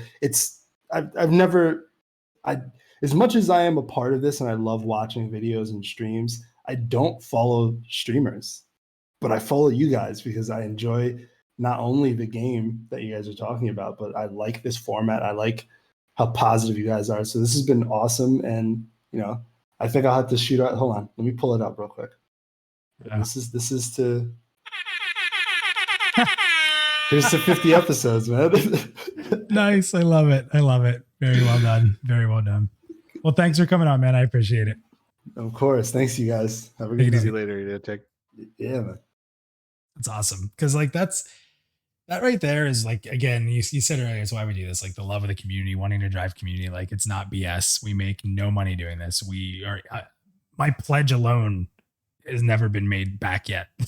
My pledge alone. So like, this isn't for money, guys. It's for stuff like that. Like I would have never met Idiotech. You know, I would have never met Vandrad. I would have never met Bronson. And speaking of that, one of our first community co-hosts of this year, I think the first episode of 2020, we had Hoye as a co-host with us. I think we were talking, was it tanks or something like that? I think. No, I don't think it was tanks. That was Def. Well, that was Def. I don't remember what me and Hoye talked about. I have to watch the video again. But let's go ahead and get Hoye. He's looks like he's ready to go. I saw his headset come off, so let's bring him in. Wait, we're not making any money off this? I'm out of here. Yeah, see you later, Jack. We need a replacement for Draq. So, oh yeah, welcome in, man. Hey, how you guys doing? Good. What was the episode that we talked about? I remember you had Doing your good. you had your jersey on. Was it LAS? Oh, it was LAS. LAS, wasn't it? It was LAS. Yep. 100%. Yep. Limited action set. That's what it was. Yep. Because I remember you were like, back in the day, you were so against LAS. You've softened on that recently, right? Yeah. Actually, going back to that Terminus, Voices of Terminus thing that I just watched recently, when you were talking about after the Baz interview with Joppa about the LAS. Yeah. That was, you mentioned it had a lot of that talk had softened, had dropped a lot since then, and that was kind of why. Just because, I mean, at this point, even if I don't want LAS. I mean, I do, but I don't like it. I prefer just open bars. But if the game is being designed for LAS, then it would be shit if you had open bars, you know. So Yeah. if that's what it's being designed for, then you know that's it. Stick for it, you know, just build it with LAS. You know, that's my thoughts. So Yeah. I still prefer the open bar game style, but it just doesn't fit Pantheon. So what are your thoughts on this whole topic tonight? So you played, what was the game you played more than anything? Was it EQ2? EQ2, yeah, That's what I thought. EQ2. So, what are your thoughts on the con system? Do you want it to stay how it was? Do you need it? Do you want it to evolve? Like, what are you thinking? This is probably the smallest hill I would ever die on. Like I really don't care that much about it. But I mean, I'm fine with levels. Like they don't bother me. They're fine. But I would say there at least has to be some kind of con or something, some kind of con system. I damn sure ain't gonna push the Z button. Screw that. Like when you guys, most of you old school EQ players were talking about, oh yeah, you had to con it and this and that. I was like, I didn't quite get what you meant when you said you had to con it. Like, because for me, EQ2 player, it was just there. It was always there, you know. And then realizing that, oh shit, you actually had to push the C button. Screw that. Like I was done. I was like, no, I ain't doing that shit. So yeah. So I don't know. I would if I was a tank, I'd just be pulling and be like, well, we're around this level range, and if something 10 levels higher comes, well then, shit. Sorry guys. Start running. You know? Yeah. Or he's like, sorry guys, pulling it. I don't care. Didn't see. Blame the healer. Blame the that healer. mob was out of place. Report a bug fix for it, man. I don't know what to tell you. Report a bug. This mob was really hard. Bug report. Yeah. Yeah. He should have been further back in the dungeon. I don't agree with this. So Yeah. Start the naked horse run. So my thoughts on this are, you know, Joppa has said many times he wants the game world, dungeons, zones, everything. He wants it to be a place where you keep coming back to. So, you know, level 10 dungeon, you come back later when you're 30 or 40 or 50 or whatever. And if that's going to be the case, then we know that there's going to be mobs that we're going to have to skirt around. You know, like maybe in this castle or whatever on the first floor, we're good. But in this one room on the first floor is going to be level 30s in a level 10 zone or something like that, you know. So we got to be careful not to go in that room or, you know, this and that. He's kind of mentioned that they'll kind of be intermingled or they may just be on their own, you know, wing or their own pathway or something like that. But if that's the case, you know, we got to have some way to know that, you know. And like you said, I'm just not going to push the C button. I'm just not going to do it. And so if that means that you just have the colored bars or something like that, some indication there, then that's fine. I'm good with that. But honestly, I think it should probably just be keepers. I think keepers should just be able to have it, you know. And Or maybe keepers can see the levels.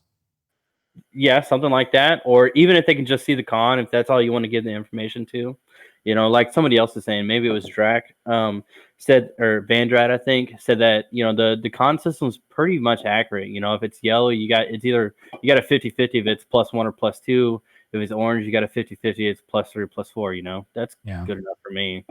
And so, you know, some people were saying if you have a keeper in the group, then everybody will see it. Well, no, I think just a keeper, you know. I think that's good enough because really, I mean, if it's one of those things where you have a zone where, you know, like it's, let's say like it's a big room full of level 20s and then you've got like a level 40, you know, big old guard or knight or something that pass around.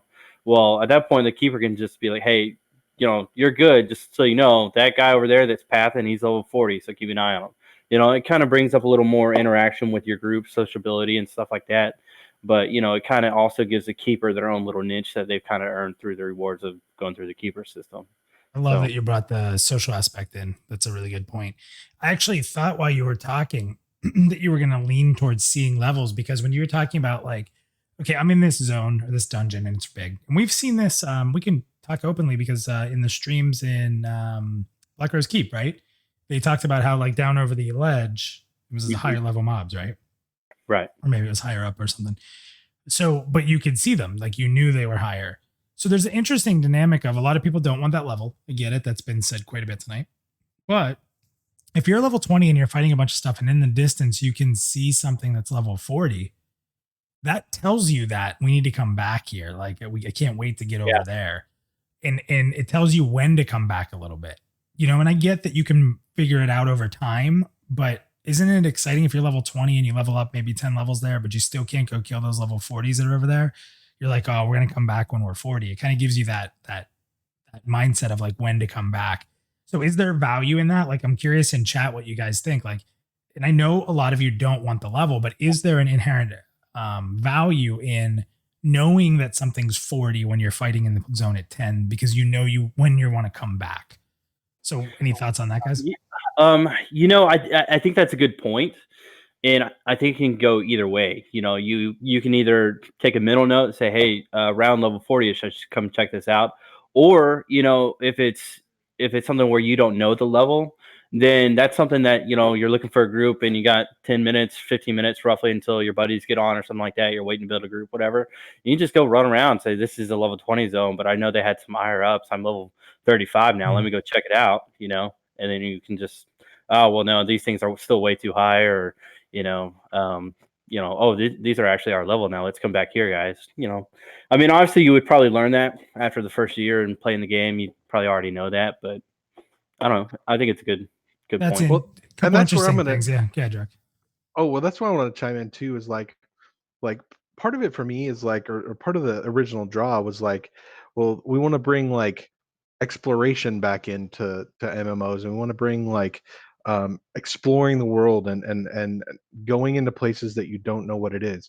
So like when I think about that, and again, I'm not dying on this hill, but when I think about that too is like I want to learn that the level 40s are back there. I don't want to just see it, right? And I think that experiencing that and that sense of exploration as I get deeper into the dungeon and finding out where that is rather than seeing where that is a better experience for me. That's a good point. And Vandrat actually brought up a good point too. Like if you see people fighting them, you're going to see the level of those players too. So yeah, there's a lot of ways around it. And if VR did it smart too, right? They don't have to put 4 level 40 mobs linked together right there, right? You could have just like one that kind of hits one that maybe a group could take down, and then you could be like, oh, well, there's 4 more over there. We obviously are not going to be able to take 4 of them. Yeah. Awesome. Thanks, Oye. Love it, man. Yeah, man. Good stuff. I love that when you were together that we're not hitting the C button. Somebody recommended kick. K. I said K is for kick. And then somebody said that snakes, the only button snakes press is the K button, which I thought was pretty funny. So. All right, man. Take it easy. Thank you. And thank you, man. You've been around forever. You started this year off with us. So thank you for that, buddy. Appreciate it. Yeah, I was driving home actually. I drive home and listen to my YouTube.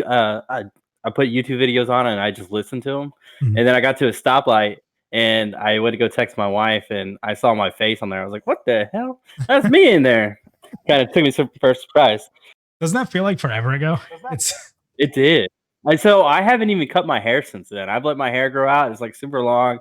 I look like a damn hippie now, but I looked at it. I was like, dang, like it was super short. That's crazy. Were you like, damn, that's a good looking man right there? No, I was like, no, that looks terrible. My wife made me go get a cut. And I told her, I was like, just tell the barber whatever, just tell him to cut it however you want, And he cut it and I looked gay as hell. I was like, man, I gotta grow this shit out. That's so funny. You have enough faith in your wife that you allowed your wife to tell the barber how to cut your hair. That's a relationship. Hold on to that. I figured if she would know more about what gets her in the mood than I would. So I was like, hey, go for it. It didn't work out too well. Always comes down to that. Always comes down to that. Well, Hoye, thank you, buddy. I appreciate it. Take it easy. Good one. Oye is conning his wife for a whole different experience. He's hitting the C button. He'll hit the C button for that. Oh my gosh. This is what happens when it gets late. All right, so let's go ahead and we have a couple left. We have Erikai and Justin, DM Harms. Let's get Justin in. He's been there for a while. And then it looks like we're going to wrap the show up with Erikai. So Justin, if you want to unmute your headset and your mic, and then we'll bring you right in as soon as I see that for you. Get her done. There it is. DM Harms is coming in now. What's up, man? How are you? Hey again, guys. Thanks for having me again. Without a doubt, Congrats on man. 50. Yeah, thanks, right? Welcome. It's almost like hitting max level. But now's the end game. Exactly. I was just thinking that too. I'm like, oh man. Yeah, end game time now. We have to start gearing up. That's why we got the new interface tonight. So we upgraded our transmog a little bit for tonight. Oh god, you would bring up the T word. So what are your thoughts on everything here? And we've gotten deep into conning being the main thing here, but showing level, what kind of information you get from clicking on them, on the borders, what's the experience that works best for you?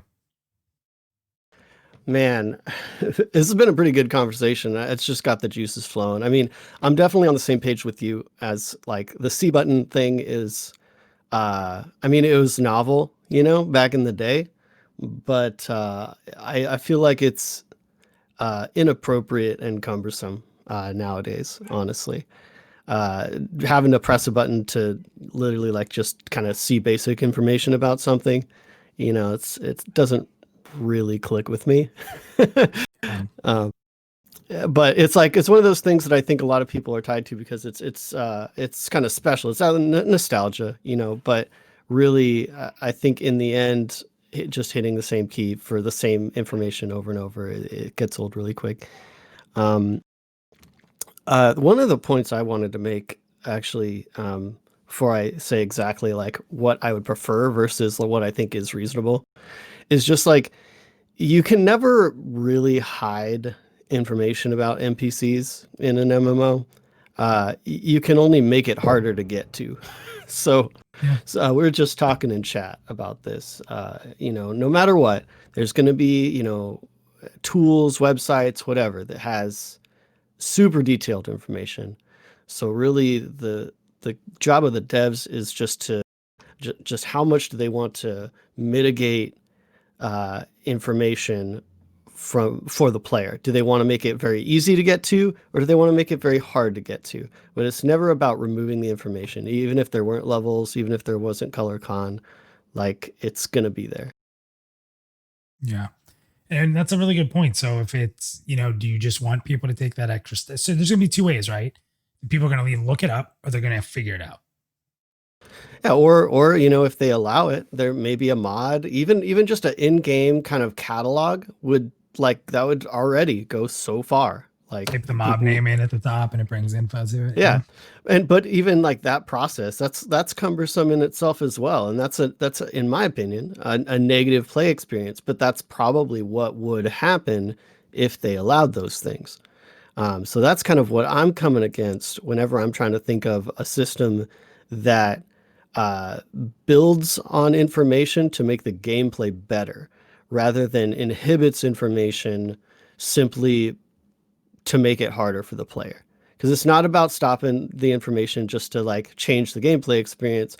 I know we have, I know this is getting a little more philosophical, but a lot of people were into the idea of just not knowing in every situation, just not knowing anything about a creature. So you only know if you fought it before, and you only know by player experience.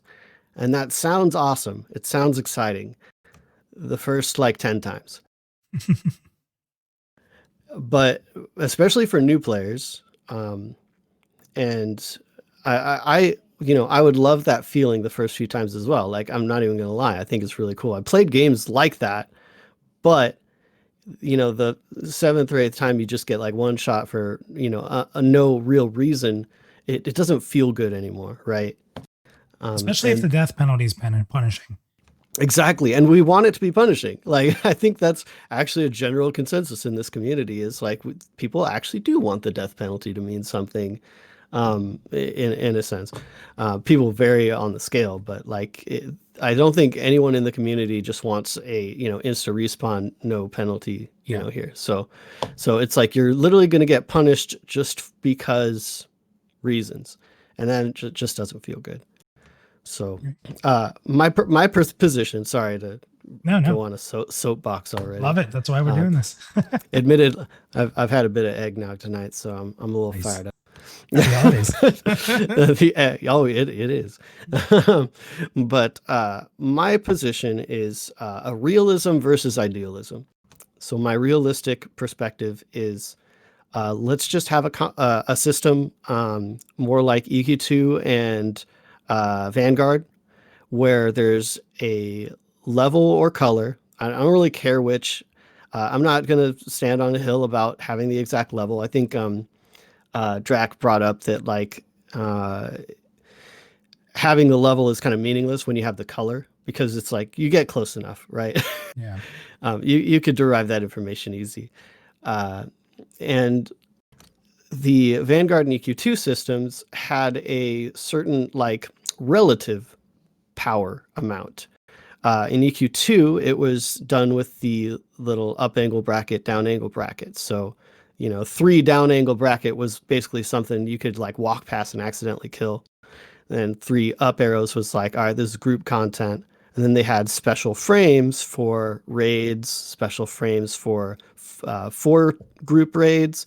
It was very intuitive, and if anyone hasn't played EQ2, honestly, I gotta say, their UI work from the start was outstanding. Really well done UI work.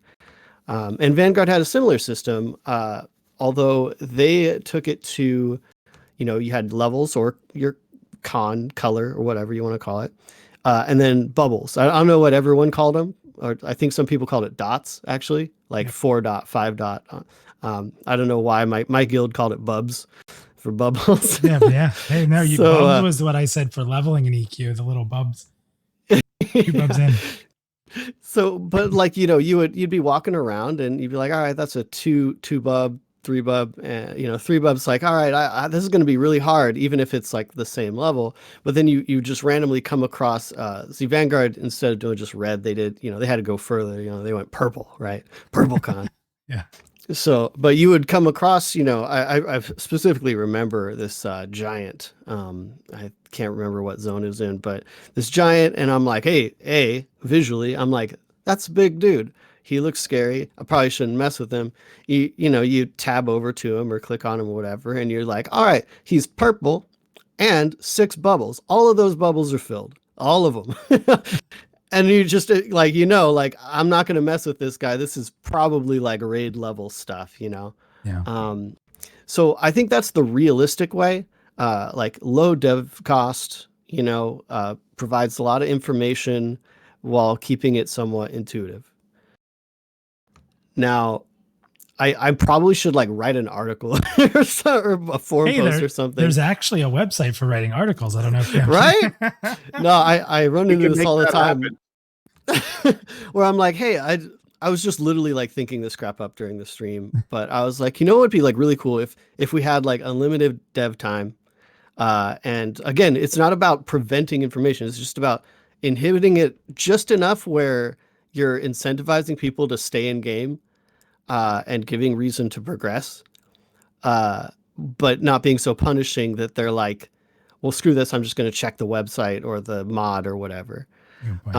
So what I was thinking of, and if we have to move on right now, let me know. But I could go pretty quick here. So my ideal, so not realism, but idealism here, is a progressive system of cons, not the C key. Again, super against the C key, but changing the UI.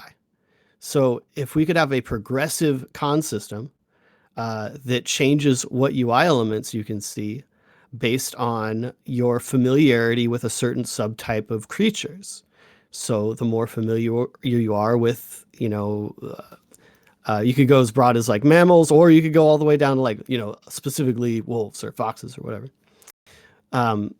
So that the more familiar are you with them, the more information. And there's a lot of things you could put into there to make it feel like a real progression. So that if you are in a new area with new creatures you've never fought before, there's a lot of mystery. And in my head, just like, you would just see like the color maybe. And faction. I do believe you should always be able to see your faction, not because it's immersive, but because it's frustrating to not know your faction standing. Yeah. I have an idea. I just think all this talking, like I think it should be UI based. I really do. And I think that the learning about the mobs should just be from fighting them, not clicking a button. Yeah. Like just tab over to 25 wolves, you're going to get more information on your interface. It doesn't have to be crazy. Like I'm looking at this footage on the screen right now. You can see this Northwest hunter that's being killed is like, it's got a red box, right? So it's a red con. Right. But what if there was a way to have like, again, the outline of the box was like maybe a pulse. And if you get, the closer you get to it, you get a more accurate reading on the pulse, or maybe the more you've killed them. But if it's a steady pulse as you're getting close, they're not going to attack you. But if that pulse there's a lot you can fit into that tiny bit of UI. There really is. I mean, like it depends on like how they'd have you progress. Like if it's just about like a mount killed or whatever. I mean, you could do it just by, let's say, the only way you increased your familiarity with a creature was maybe facing mobs that were at your power or your level and higher. So that it incentivizes people for like actually, trying new things and not just like farming scrap, know? I loved the mention of potentially looting information, but maybe like supplementally. So like, killing mobs gives you a certain amount of like, let's say XP. Let's say this was like a skill. Like, let's say like analyzing or creature mastery or something like that was like a skill that, everyone had, but you gain it per creature subtype. So that, if you killed a lot of such and such, like EQ2, you had that special ability that did a bunch of damage or whatever if you had killed a lot of that. That was actually really cool, even if a lot of people didn't end up using it because it was pretty weak. But yeah, like you could put so much in there, like just from like progressively killing more creatures, or maybe even like a death. Like if something kills you that's like a humanoid or whatever, like it may give you a lot of skill up from dying. Yeah. So again, thing, right? Yeah. Admittedly, I'm a Project Gorgon simp, if I'm honest. but yeah, like you could give some sort of reward, because what you want is you want people to be challenging themselves, right? Like you always have to kind of like take a step back and look at these features for why they exist. And if it's to exist just to inhibit information, that's not fun. No one wants that. But if it exists in order to like encourage people to be challenged, which is a tenet of the game, and to have that kind of mystery, but also feel like they are growing in power by getting more information. I think if you do a kind of progressive system where like maybe you start just with colors, maybe then after that, like you can see the dispositions. Maybe after that, you can see their aggro level, or see that they're like linked or social with creatures near them. Maybe after that, you see relative power. Like you can see that a boss that's level, whatever, maybe white to you is actually like more powerful than a typical thing that's close to your level. Maybe then you could see their buffs and debuffs. Maybe then you could see cast bars after that. Maybe like you're starting to get like really familiar with these creatures, and then you could see the exact level or something like that. Well, the thing that popped into my head though, that I actually, if you guys want to chip in, like I'm curious how people feel about this, and I'll watch chat after this, but perhaps if you get quite masterful of a certain species or subtype of creatures, maybe you get an innate sense of tracking.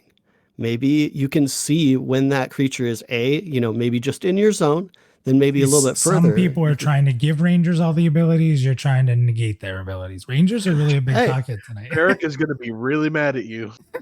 Hey, I'm just saying, like, however they like want to do this, I'm like, that gives a sense of, hey, not only have I, have this like number, like I've killed 700 goblins, like, because that's only fun to a certain extent, but it's like, hey, listen, when I target these things, I see all this information, but not only that, if I'm in a zone, I could actually seek these out. And people could, there's a lot of gameplay that can come with that. And that's seeking them out, like, because it would potentially only show things that are spawned. Seeking them out would be kind of an asset. So you'd be like, hey, I'm looking for, this specific creature. Does anyone in the zone? Yeah, like exactly. And it would give people a reason to hang around. Yeah. Well, Looking awesome. for There's group lots to- will only take master goblin researcher. Master of Puppets. That's it. Yeah. Uh, And then maybe like the final bit is one that I think you suggested earlier, which was really interesting, was like maybe you can see a little bit into their loot table. Like that, Yeah. like as far as me like having a incentive to really focus my character on like, you know what, like I could progress elsewhere in the world or like level up, but like what if I just really wanted to go crazy on like the like dryads or something. I don't know. Yeah. But then finally, like I get to the point where I could just like walk up to one and be like, hey, that one is currently carrying this. So if I kill it, boom, that's going to drop. That would be crazy. And you can't replicate that on a website. No, definitely not. Awesome, man. That was a lot of great stuff. That was awesome. Sorry. Like, no, you need to put an article. But You need to put an article together. Put it on the site because people will love it reading that stuff. They missed this episode. So really good stuff, man. You just added a ton. Give me a bunch of thoughts. Kind of, yeah. Cool. Good stuff, man. Thank you so much. Dude, thanks for having me. Thanks for man. letting me rant, bud. Always. And congrats on just having an awesome channel and doing so much for the community. You guys make me happy. Thanks, man. You make us happy. Trust me. It's mutual. Take it easy, man. Later. All right, Eric, we are bringing you in. You are our last guest, and then we'll wrap up just by saying hi to Eric. And so, Eric, if you want to drop it off. And your mic is muted. See if we So you're doing the first half of Therakai before the last half of Therakai? Therakai is here, but he's muted. I don't know if we can unmute. There he is. All right. I thought that I had, but I guess I just undeafened myself. What's up, man? I know you were passionate about this one. You were talking to me a little earlier today about some of this stuff. So you've heard a lot. You're our last person. You get the last word on how this should be. So you'll give us some thoughts, man. Excellent. No, first, I just want to say, hey, Draq, and congrats on 50, you guys. That's really awesome. Thank you. It's really, really cool. This, Hello. for what it's worth, this has been my favorite of your works. So I've really, really enjoyed Pantheon plus you. So good job. Thanks, man. Man, a lot has been said for sure. And I'll just start off by saying I don't really make it a secret that I'm kind of an EQ fanboy. And I do like the con system, but honestly, I'm not really married to the whole pressing C thing. So I'm okay with it being evolved. I don't dislike the idea of having that information like you're saying in the targeting bar, obviously the color of the bar, and they do that already in EverQuest. Yeah. You can see the color of the ring around your mob, which kind of gives you that level range without even having to press C. Of course, they don't have any way to tell your faction without pushing C. So, I'm okay with that being evolved. That's not a hill I'm going to die on. My only concern with that, I think, would be possibly accessibility. Like, I'm not colorblind in any way. I don't struggle with anything like that, but I know that people are. And so I think just having an option to maybe allow for that kind of information to be put in the chat for people that would rather read it or something, or maybe have difficulty visually and color or whatever. I think that would be a good idea, actually. A really good thing. Let's see. What if instead of color, it was either a skull, a sword, a pendulum that's in the middle, like the old justice thing, or it was a bunny rabbit, and that's how you know. Hey, iconography. I like iconography. I'm a big board gamer, so There you go. iconography is big. You mentioned earlier about when you click something, if it automatically shows up in chat, so you don't have to push the C button. Yeah. EverQuest has that setting also, and I always turn it off. Oh, really? Okay. I cannot stand that chat spam every single time I click on something, because That's you true. target something all the time. Like, you're targeting something every other second. Yeah. There's so much chat spam. When I see that on like people's Especially if streams you're or videos. switching mobs and stuff, right? Like, so if you're a tank or you're an enchanter, it's probably a disaster. That's a good point. Anyway, I'm big on options though, so whatever. If they want to put that in, allow me to turn it off, because I definitely turn it off. Like I said, there's been a lot of really interesting stuff said. And I told you earlier that I haven't really landed on any one side or the other. I'm not very opinionated on this topic, which might be a little strange to some of the people who have already heard me on some of the other topics, like mounts. But I was really looking forward to this episode to hear what people had to say, to see if I could be swayed one way or the other, or to see if if I could develop a strong opinion based on what I've heard. And boy, I got a lot to think about. A lot to think about. That's what I love, when we bring in, it's fine to get, my opinion and a guest or whatever we end up doing, but like, it's the most fun conversation a lot of times comes from the community on the show. And that's what, like, a lot of stuff that was said, I never would have thought of, right, Draq? I don't know if you agree, but there's Totally. a lot of really good ideas. So one of the things that I think kind of worries me a little bit is the idea that keepers have access to more information than non-keepers. And the reason that worries me is because, so I'm planning on being a keeper. I love the idea of a keeper. But I think if you sort of gate a lot of very useful information behind being a keeper, then everyone's going to want to do it. And at that point, do you have, like, is there a way to separate a keeper from another kind of thing? It's not special anymore if everybody's doing it. It's exactly just part of the game. Exactly. And so, like, you can make it maybe like a quote unquote trade skill, and you can only, max out a certain trade skill or a certain number of trade skills. So you have to choose. I kind of liken it to sense heading in EverQuest. Yeah. Like, eventually they just realized that everyone does this. There's no reason not to do it. It's super easy to level up. So we're just going to give everyone 200 skill when they make a new character. Like, there's no point to it, right? I mean, there's a point to having a sense heading skill, but there's no point to make it something you have to level up if everyone just does it. And so that would be my concern with gating some of this information behind being a keeper, is that unless you can, prevent someone who's a master blacksmith or a master tailor from being a master keeper, then okay, I'm a little bit make it like a crafting choice. Yeah, because it's exactly like what Draq said. Everyone would do it, and then at that point, why are you even gating anything behind it? My biggest question though is I think also, with the depth that they're putting into the keeper system, like, I go back to what I said to you, Draq, is like, is it bad if everybody's if you interest everybody in trying to be a keeper? Is that bad? I don't think it's bad. I just think, like, that's not the way they set it up. It's not they haven't set it up as, hey, we're doing a system that everybody's going to do. They've set it up as, this is a system which you can opt in if you want to, like crafting, where it will be useful to know the lore of the world, but you don't need to do it if you want to be an adventurer only. Where, like crafting, you don't have to you can reap the benefits of a crafter and not be a crafter.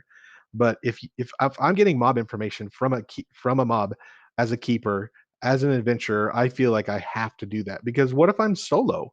Then there's nobody else around. I'm going to want to know that information if I'm going solo. Yeah, good point. Yeah, but there is that value of having a keeper, though. It does increase the value if you're not a keeper to be like, hey, grab a keeper. It adds extra value to a player. So I don't know. But I'm never going to put myself in a situation where I need to rely on someone else if it's conning. Like if What I are you get talking about? You get to information. group with me. You just get to sit there and get experience, man. Well, I'm going to elf in do and that kill anyway. I'm everything. the wizard. That's all I do is sit there and get experience. Awesome. No, Erica, it's good points, man. I love the fact that you're kind of like weighing everybody's opinions and options and these ideas to kind of like what is the best. I think that's cool. I think when don't get me wrong, we all have our lines in the sand, but I'm well known to say like I don't have a lot of them because I do like the conversation and I do like being swayed by somebody who has a really good take I never thought of, and leaving that door open can sometimes really create something pretty fun you never thought of. So Yeah, for sure. Gosh, Draq just said something that made me want to. Now I can't remember I'm what it was. swaying him over to my side. No, I Point one for just Draq. I can't remember what I was going to say. There was the other point about seeing mob levels, which. So here's the thing, for the last several months, I've been playing on the Eridu TLP, and you can see mob levels when you con something. Everything, it just tells you what level it is. And I have to tell you, that is so convenient that I kind of don't like it. Okay. Like there's not a lot of mystery. Like I see something that's red, and I'm like, okay, that's cool. It's red. I'm not going to go near it. I hit C and it's level 85. No, I'm definitely not going to go near it. And I don't know. It just takes away a lot of the mystery. And I understand that even if it cons yellow, I know that it's 1 to 2 levels above me, and there's not a lot of mystery there, but there's still some mystery there. And I just think that's really important. And I would hate to see mob levels just listed on everything. And maybe you could lock something like that behind being a keeper. But then I just keep going back to, well, then what does being a keeper mean, and why would everyone not do it? What are you giving up by being a keeper that someone else might not give up by being something else? I don't know. There's a whole lot of design philosophy in there. It's definitely a good point because I came into this like I'm fine with levels, but I think what I'm really interested in now is like how can I almost want to get in Photoshop and put out ideas out there, and take the target box and be like, how can we get this information here? Because while I'm not against level and I think it's okay, like being intuitive with the interface and without cluttering the interface, I mean, that's one less thing that's clutter on their bar if there's no level. So like there's part of me that's like, okay, you guys have put some good points together. How do we make this target box represent everything? So yeah, and I think that's my favorite idea so far is giving the information on the screen through visual elements instead of slamming that C button. I'm surprised us EverQuest players, our C button is not the most faded out key on our keyboard, Yeah. Because it's second nature now. In fact, when I stop playing EverQuest and I start playing other games where I'm clicking on NPCs, I'm mashing that C button just out of habit. And I'm not against not doing that anymore. Yeah. Protect the keyboard. Well, Eric, I thank you, and sorry for getting you on late tonight, but a lot of awesome conversation. Thanks for jumping in here, man. I appreciate it. Yeah, thanks a lot. And congrats again. Good job. Thanks, man. Happy holidays. Take it easy, man. Yeah, you too. Talk to you later, guys. Later. See you later, Eric. All right, let's bring Theric in. I'm pulling him right down. Let's wrap this show up. We won't keep you long, Theric. It's late. This is a long show. A lot of celebrating, a lot of great discussion. People trying to give Rangers abilities, people trying to take Rangers abilities away. I don't know what's up with Rangers tonight. So Rangers are always up for a good fight. That's all I know. So, man, episode 50, you jumped in. What do you remember? What month you jumped in? You know what I was thinking about the other day? I was thinking about that the other day. And I don't remember. I was going to go back and try and find the first time that I actually called into this show to Pantheon Plus. Yeah, the first thing I remember talking to you about was when we did the why Pantheon video. Do you remember that? You were sitting in front of your bookshelf and saying, what was your saying? Because you don't want a. I had like 5 of them. There was like, I don't want participation trophies. Yeah. How they took away the worlds that we loved and then sold them back to us lesser versions. And then, a couple others there, but yeah, it was funny because I had ideas, right? I had so many things I wanted to do, and then I remember I emailed you one day and I was like, I gotta like write articles. I gotta do something. Like if you ever need anything like that, and you're like, absolutely, let's do that. Like that sounds fun, man. Like come along, Yeah, no, it's great. I can't believe we're at 50 Pantheon plus U's, and I can't believe we're at 30 whatever rewinds, and man, it's awesome. It's awesome. So you guys probably heard some noise there by accident, so let me apologize for that. But I went in and I looked. So did you know you started with a lore video? Because remember, you were doing lore videos on your own channel because you just wanted to put them out there. And I was like, hey, why don't you do that here? That's right. And the first video you put out as a part of Pantheon Plus was the Secrets of Amber Fate. And you did that. This is hilarious. Like you did it on December 31st, 2019. So like we literally started 2020 with you, as an official part of the team making content for Pantheon Plus. And obviously that's evolved tremendously since then. Yeah. You're much more of like my co-leader of all this and, the co-think tank and, sort of my balance, I guess you'd say. Well, I mean, man, I don't even know. I don't even know. All I know is it's been a whole lot of fun, and I just know that working with you and Draq and everybody else has just been. It's so easy. It's not even we're talking about work and getting paid here. I'm like, what? This is payment. Just doing this is payment. I would whatever. This is my fun thing to do. Like it's just the best. Like the last. Like this week has been like this, but I'll let everybody else know. But this week for me has been really, really difficult from a work perspective. Just lots of crap going on at work and stuff. And I've just been down and out and bummed out all week. And I've been sitting here for the last 2 hours, like laughing, smiling. The chat is just like having so much fun, and it's like completely taken my mind off that. And that's basically like what the year has been with being a part of the team for me. So it's like. It's just it's so much value, and it's such a good thing. I love it so much. So, and that's you, like that's you. I know you're humble and you won't say it, but you're the driving force behind this. And somebody asked me one time, like, what's Minus's quality? Tell me something about Minus. And I'm like, he's got this intense creativeness. He's like intensely creative, like so much drive, so much fire and passion, and such a pain in the ass. Well, if I put it into Google Translate, that might be what it tells me, but no, it's all you though. It's or not, you're a big part of this, and this is your baby. So celebrate 50 episodes of Pantheon plus you, and celebrate a good year. It's been 36 episodes of the Rewind, man. Mm-hmm. How about that? Isn't that crazy? Nuts. It's nuts. It's very nuts. And to think like what it looked like coming in, you started this. So you were the guinea pig. A lot of people don't know this. We had talked about trying to bring more content creators. And listen, I don't want to get into names, but we have failed with some content creators. We've tried to bring content creators into the Pantheon Plus group, like in the think tank. And we're a little different, right? Like we're all very independent, I would say. We kind of do our own things and then bounce off of each other and sort of trust each other and rely. We're not really directive, right? Like Draq, like it's, hey, I have this idea. Do it. That's my favorite part. There is no like micromanaging of me. I just do whatever the heck I want. I love it. And I think that like having the trust of this team, it's if I look back to, late 2019 and even before that, when it was really just me, I was just more stressed than I am these days, let's say, but it's really cool because like 2020 for most people was a pretty crappy year. And I think we all had some pretty crappy moments as well. But like this here is motivational. This here is a huge part of 2020. I'll never forget. And I'll always look back to finally. And like thinking about Draq, like you didn't make videos until 21 videos ago, 22 videos ago. You didn't make videos. Yep. And look at how far you've come. I messaged you the other day. I'm like, dude, your editing's like getting on point, man. Like it's awesome, right? Yeah.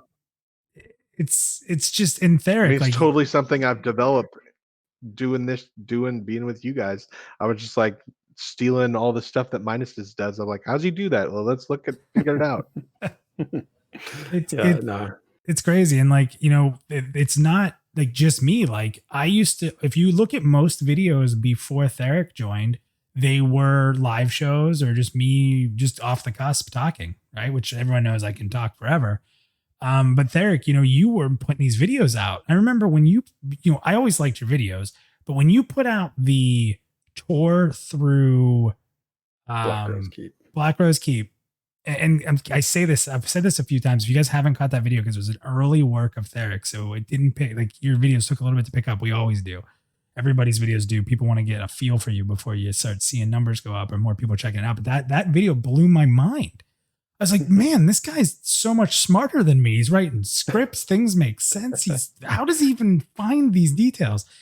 And like, you led me into making a lot of my opinion videos, the ones that were scripted. And I wasn't a script guy. I even said I really don't want to do scripts.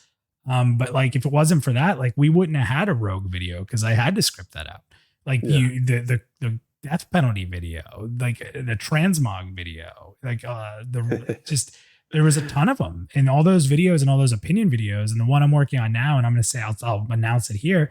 I don't know when it's going to be out. It might be a couple weeks, but I want to do a video that kind of discusses the community and the different sides of the community from an optimistic point of view and a pessimistic point of view. And I want to represent both of them very positively. I'm not looking, because I'm obviously super pessimistic. People say, oh, great, this is going to be mine. It's ripping on people who have problems. No, it's not. I want people to understand each other.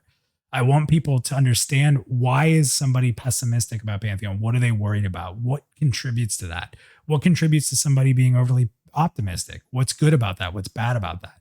I've been doing a lot of research recently on cognitive diversity, right? Like being able to surround yourself with people who are different, for example. And what that means for your thought processes.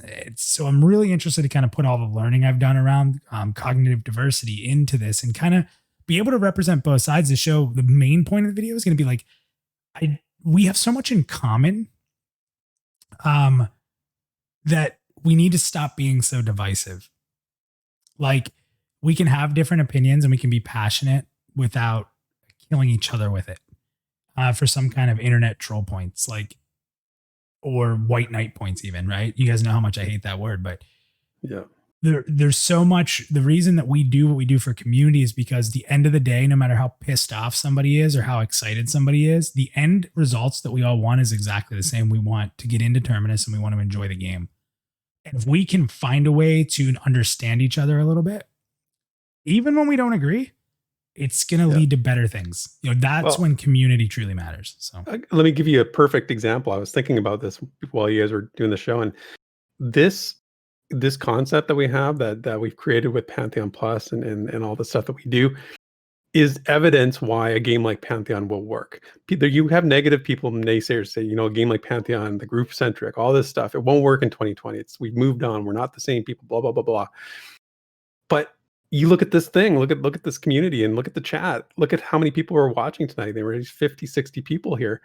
It works, like it does work. People do want to be part of communities. People do want to be a part of something bigger than themselves still, and it's so funny that it lines up so perfectly with, where this game is headed and what we're going to be doing someday when, we're playing and I'm looking around, we're running around Avenger's Pass and I'm talking to Zergjerk and I'm, messaging Sparrow and me and you and like Draq and everybody, we're all doing these things together, right? Like this whole thing is just the petri dish of what Pantheon can be, right? And it's working. So training Vandrad's group.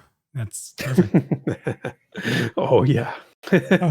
All right, guys. Well, we could go on all night. I'm going to stop it there. It's been a long show. I want to thank everyone who stuck around with us for as long as they have. It's an awesome show. 50 episodes. Now's the end game. That's what we were joking about earlier, Theric. I don't know if you heard that, but you get to 50, right? Now we got to get our mastery up. So, so everybody, thank you. AAs. Yeah, time to grind. That's right. Time to grind them. Yeah. Well, you guys will see different interfaces every week. I'm just working on transmog now at my end game. So, no, just kidding. But again, this will be our last rewind this upcoming Sunday. I hope you guys can make it out to listen to that with us live on Sunday. We'll take a couple weeks off and then we'll see you guys back on Pantheon Plus U when the next dev stream happens, I'm sure. And then other than that, we'll see maybe a video or so come out from us just to kind of whet your appetites during the holidays. So thank you, everybody. Thank you, chat, for being amazing. Thank you to everybody who followed us, and unbelievable. Thank you for subscribing or gifting. We have an amazing community. Thank you guys very much for that. And next year, 2021, I think we're all looking for that rollover to happen. And as Joppa always says, I'll steal his quote for tonight. Onward and upward. And thank you guys. Everybody have a great night. Night, everybody. Everyone. Pantheon.